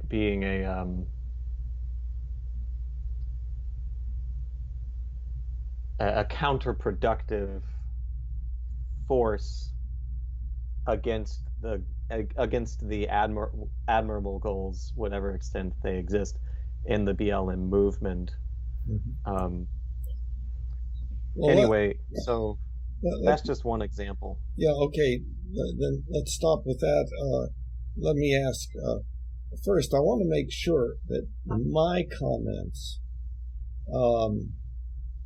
were, I don't know what the term is, like sarcastic or something, that was recognizable, right? In other words, I do not believe that the pyramid should, et cetera, et cetera.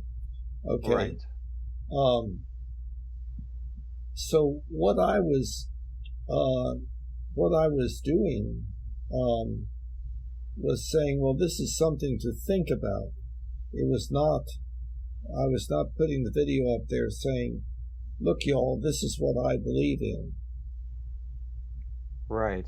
Okay. But the thing to think about,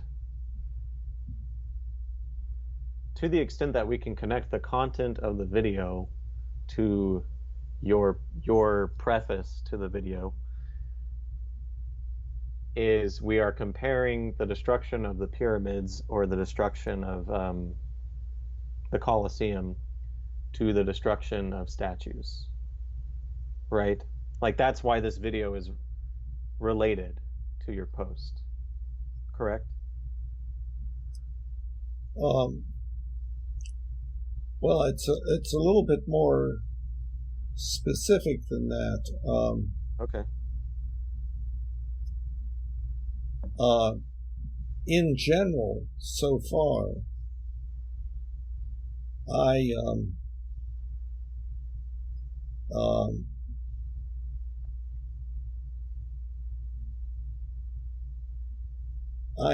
a little bit negative toward the idea of taking down statues,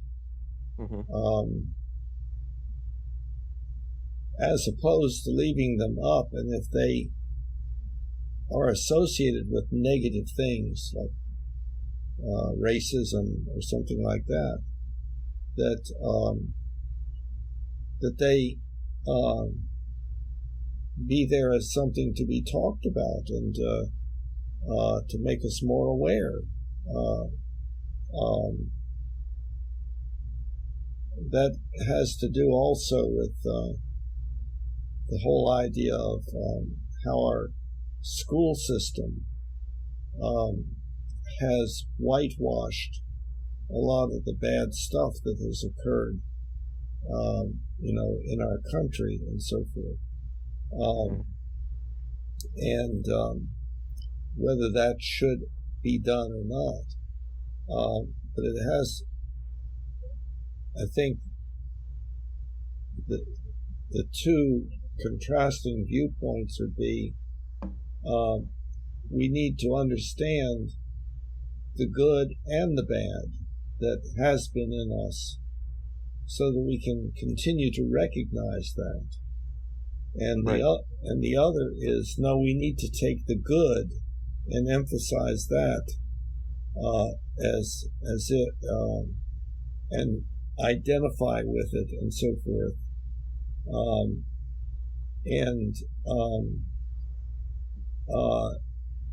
That it won't hurt to forget all about the bad stuff that we've done.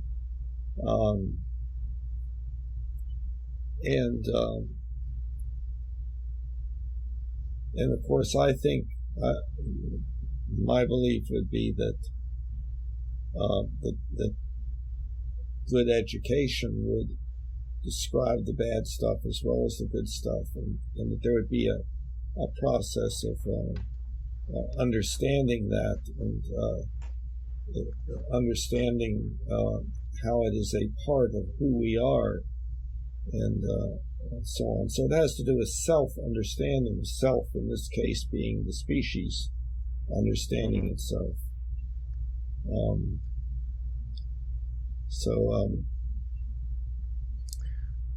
I don't necessarily agree that those are the two sides of the statue removal debate.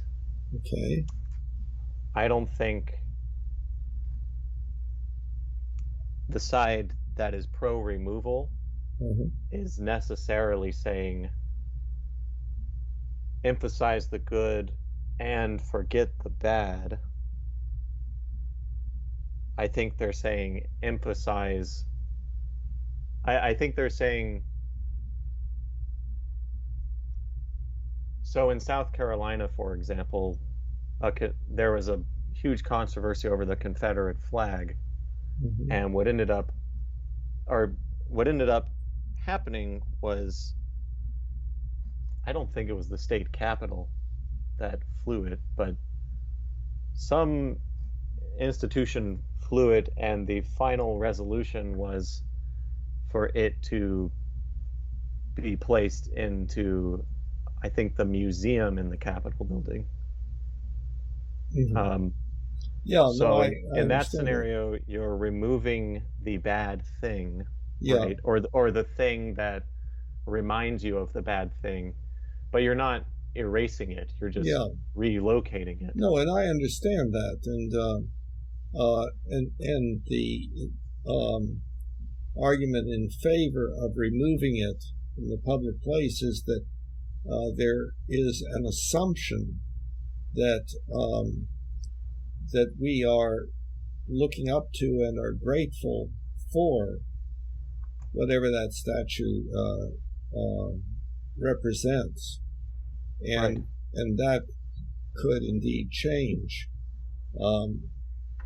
But why hope for that change instead of relying on the ways that we already have been socialized to educate ourselves, such as a museum?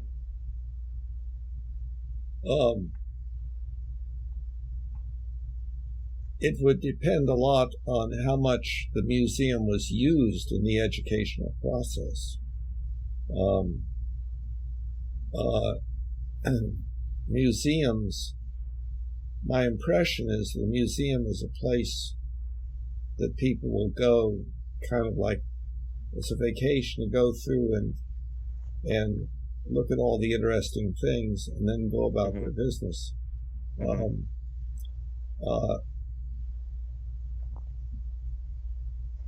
But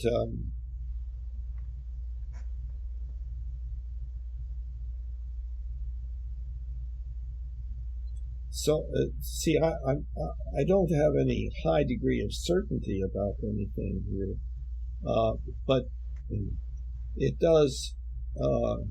Well, it goes back to my sarcastic comment about removing the pyramids and the Colosseum.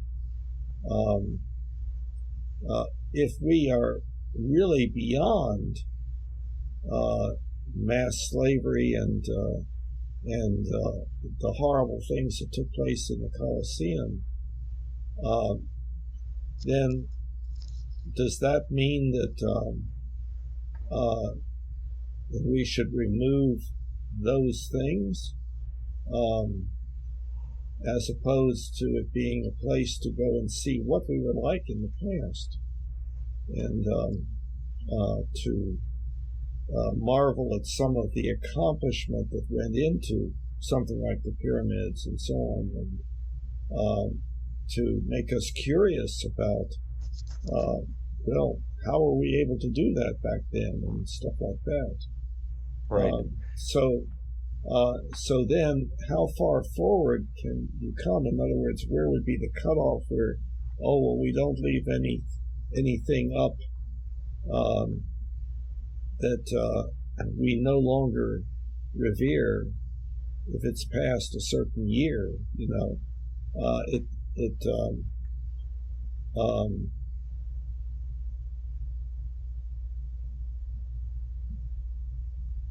It almost seems to me that the leaving of the statues up would increasingly promote conversation about the issues that were important, and to sequester those off in a museum would be removing them from our lives. And the statue, the place that the statue was originally placed, would have significance that would be lost if you then uprooted it and put it in this building called a museum. So again, I think one of the basic things that we're talking about here has to do with, quote, free speech, and whether we can have open dialogue. So many people nowadays are talking about how you get into trouble for what you say. And, you know, there's the whole cancel culture thing. Have you heard about that? So that more than you would likely realize. Okay, so it becomes dangerous to talk, and you have to say the right thing to go along with the tribe, Otherwise, the tribe will kick you out, turn on you, and burn you at the stake, and so on. And so I think that is not a favorable movement, and that we need to advocate for openness of dialogue. Okay, so a lot has been said. I'm trying my best to keep track of all of it. So first of all, it is worth pointing out, I think, that statues, the creation of statues,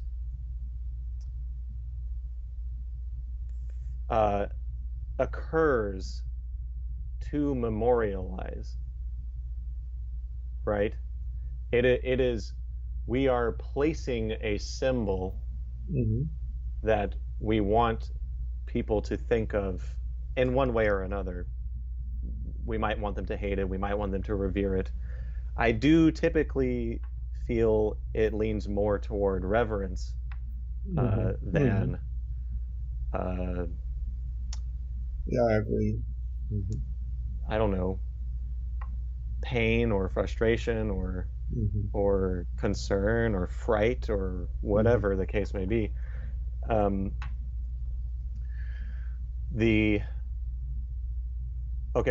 Whereas the pyramids and the Colosseum were created for an entirely different purpose.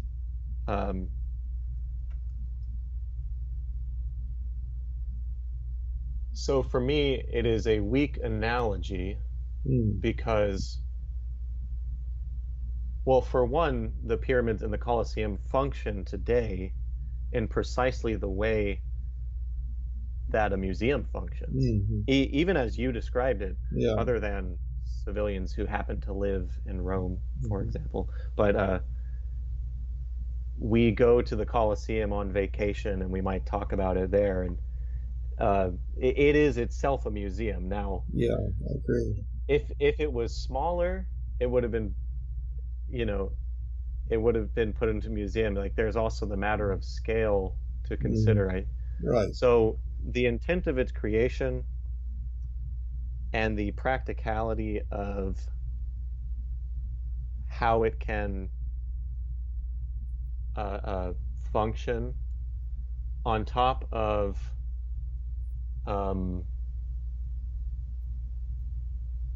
I think those are the two main factors, led me to, like, as soon as I read your status, feel like it was a weak analogy. Yeah, I see what you mean. Secondly,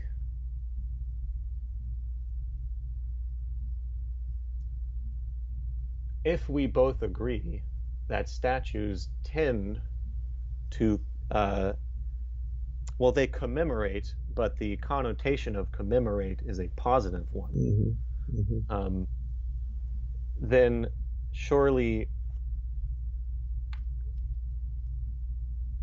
we agree that something needs to be done, whether it be reorient the way we think about these statues or placing them in a context that forces us to reorient the way we think about them. Yeah. So, and I'm more for the first. I don't have a strong feeling, but I'm more for the first.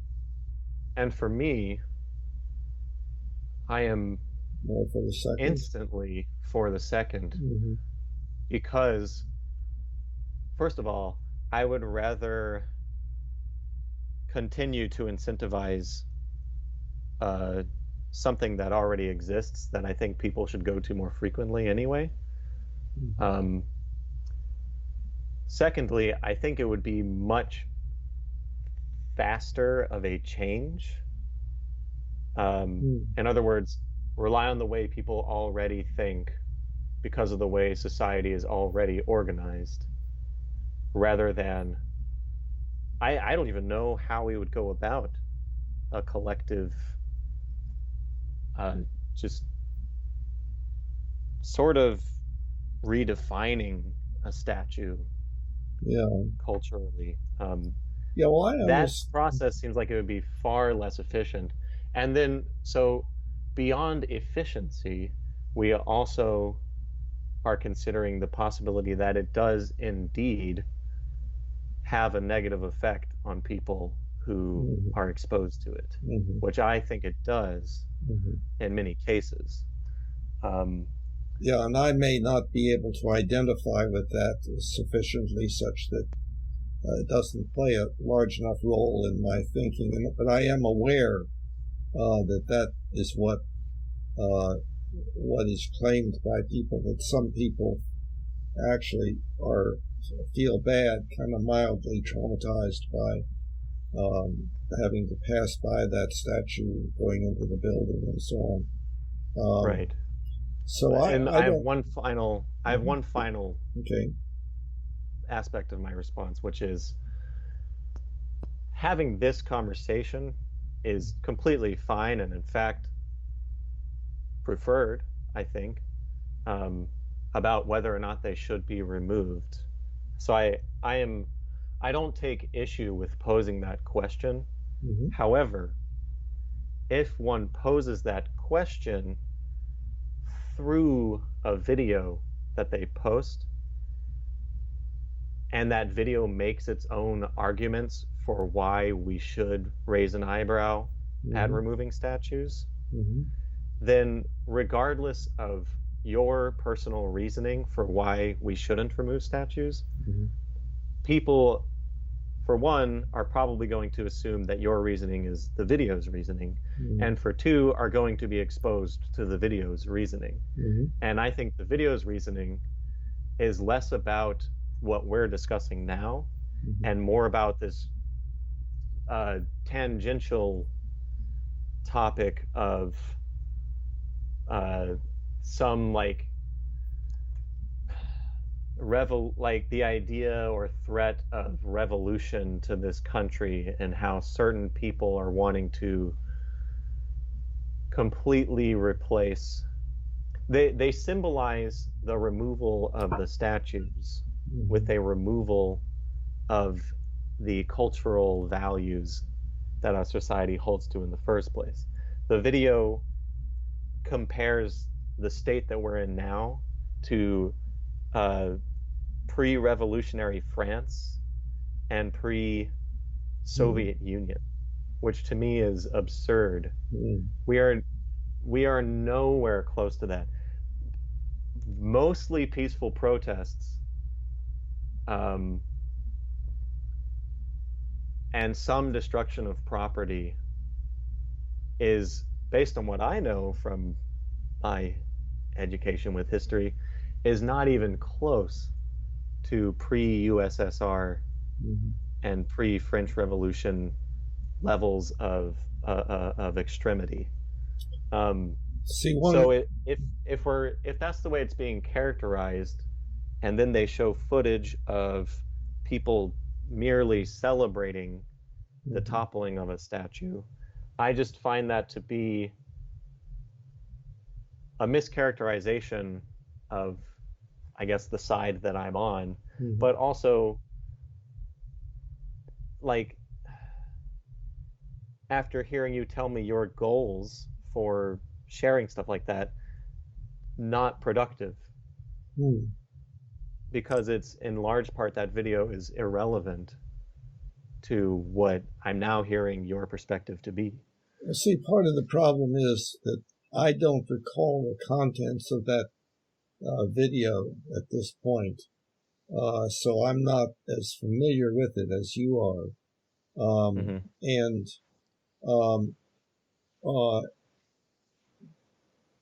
And again, I am to a certain extent advocating for certain things on Facebook, but I certainly post things that I am in disagreement about, because, well, in the first place, I find that it's very difficult for me to find any things that I completely agree with, one thing, but also I'm more interested in the discussion, in providing something for there to be discussion about. So, so if we were going to actually take a look at the question as to whether I should or should not have posted the video, I think I would need first to re-watch the video and see. And of course, I might come to the conclusion, yeah, that was not a good idea or something. But right now, I can't form a judgment about it. Well, I think that, so from my perspective, there is a pattern of your posts being fairly abstract or relating to some abstract idea without directly pointing to how the video contained within the post is making some claim that is relevant to that idea. Mm-hmm. So for me, I'm left to wonder, what is it about this video that Bill found relevant mm-hmm. to the words in the status that was connected to this video? Oh. And well, so my hope would be that in the comments section you would say, Bill, what in the world did you have in mind with this video? Or something like that, you know. So I am looking for discussion and for people to challenge me or to, you know, it's the discussion that counts. Right. But I guess for me, and I guess now it becomes a matter of practicality.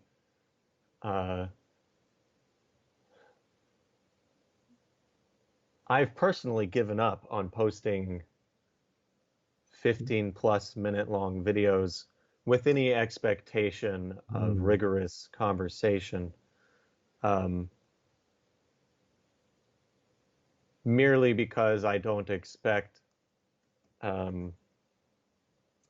people to put forth that effort merely because a Facebook friend posted it. Mm-hmm.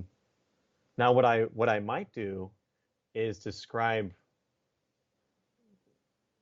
I might post a long video, but then describe in my status what about the video mm-hmm. or what topics within the video or what points the video made that I agree with or take issue with or something mm-hmm. like that. Yeah. And something that I'm probably going to do actually is put like a timestamp mm-hmm. for when they start bringing that yes. particular thing up in the video. Mm-hmm. As I've said before, regardless of how I would like social media to function or sharing content within social media to function, you know, I'm not going to, my individual efforts aren't going to be the thing that changes that. So I need to start catering my efforts to some extent toward the reactions that I could realistically expect people to have. Yeah. Yeah, and I've thought that I'm not doing a real good job of posting on Facebook, and I've thought about, you know, giving more thought to that about methodology and so on.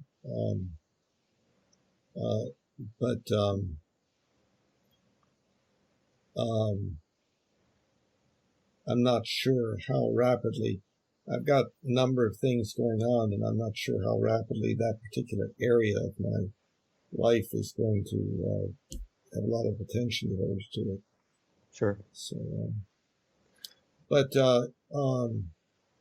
yeah, you mentioned in the past me reviewing a video that we would then discuss, and that's something we can still do. Like if you find something that is questionable as far as its appropriateness is concerned, or whatever it might be, you think that would be good for us to discuss it, then letting me know beforehand, and I can probably get to review it and so on. Okay. So we can do that.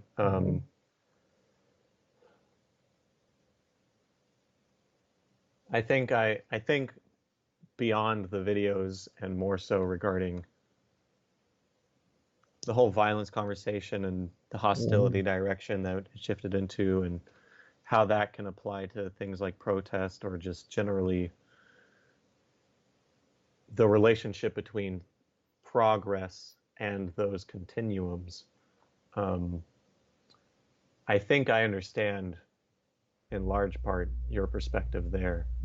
And I think in large part we're in agreement. So at this point, if we were to stick to that topic, I imagine it would just be more so instances where we disagree on whether or not they actually are justified based on our shared perspective. In other words, that's a perfect way to set up going over a specific video that might showcase disagreements in the future. Yeah, sounds good. Okay. Well, do you think I do have some things looming up to do? Do you think we kind of have come to a stopping point for today? And then I guess I'll leave it to you to let me know that you found something, or that there's a particular issue that you'd like to discuss. And if you alert me ahead, what the issue is, that would be good. But this is very helpful to me. It helps to organize or reorganize my thinking and so on. So I appreciate it. Yeah, thanks for giving me the time to make my case. And this is also helpful for me in a lot of ways. If anything, it's reminding me how long it's been since I've participated in discussions like this, especially with people who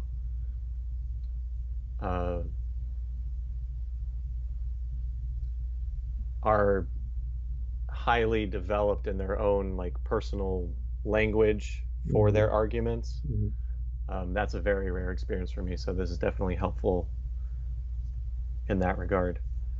For just so, as I said last time, this helps me. I'm concerned with your ideas of cancel culture and how that relates to free speech. So if we do go over a video in the future, my starting point for which video to choose would be based on those topics. Just so you know, and just so I can hold myself to that, because now I know it's officially recorded and on the YouTube channel, or will be on the YouTube channel. Okay, well, then I'll wait to hear from you, and you have a good week, and take care, stay safe, as they say. All right, thank you. I hope your week is better than your previous week. Thank you. I'll see you. Bye-bye. All right, bye. Humanity, now we all can see. Humanity, how much better we can be.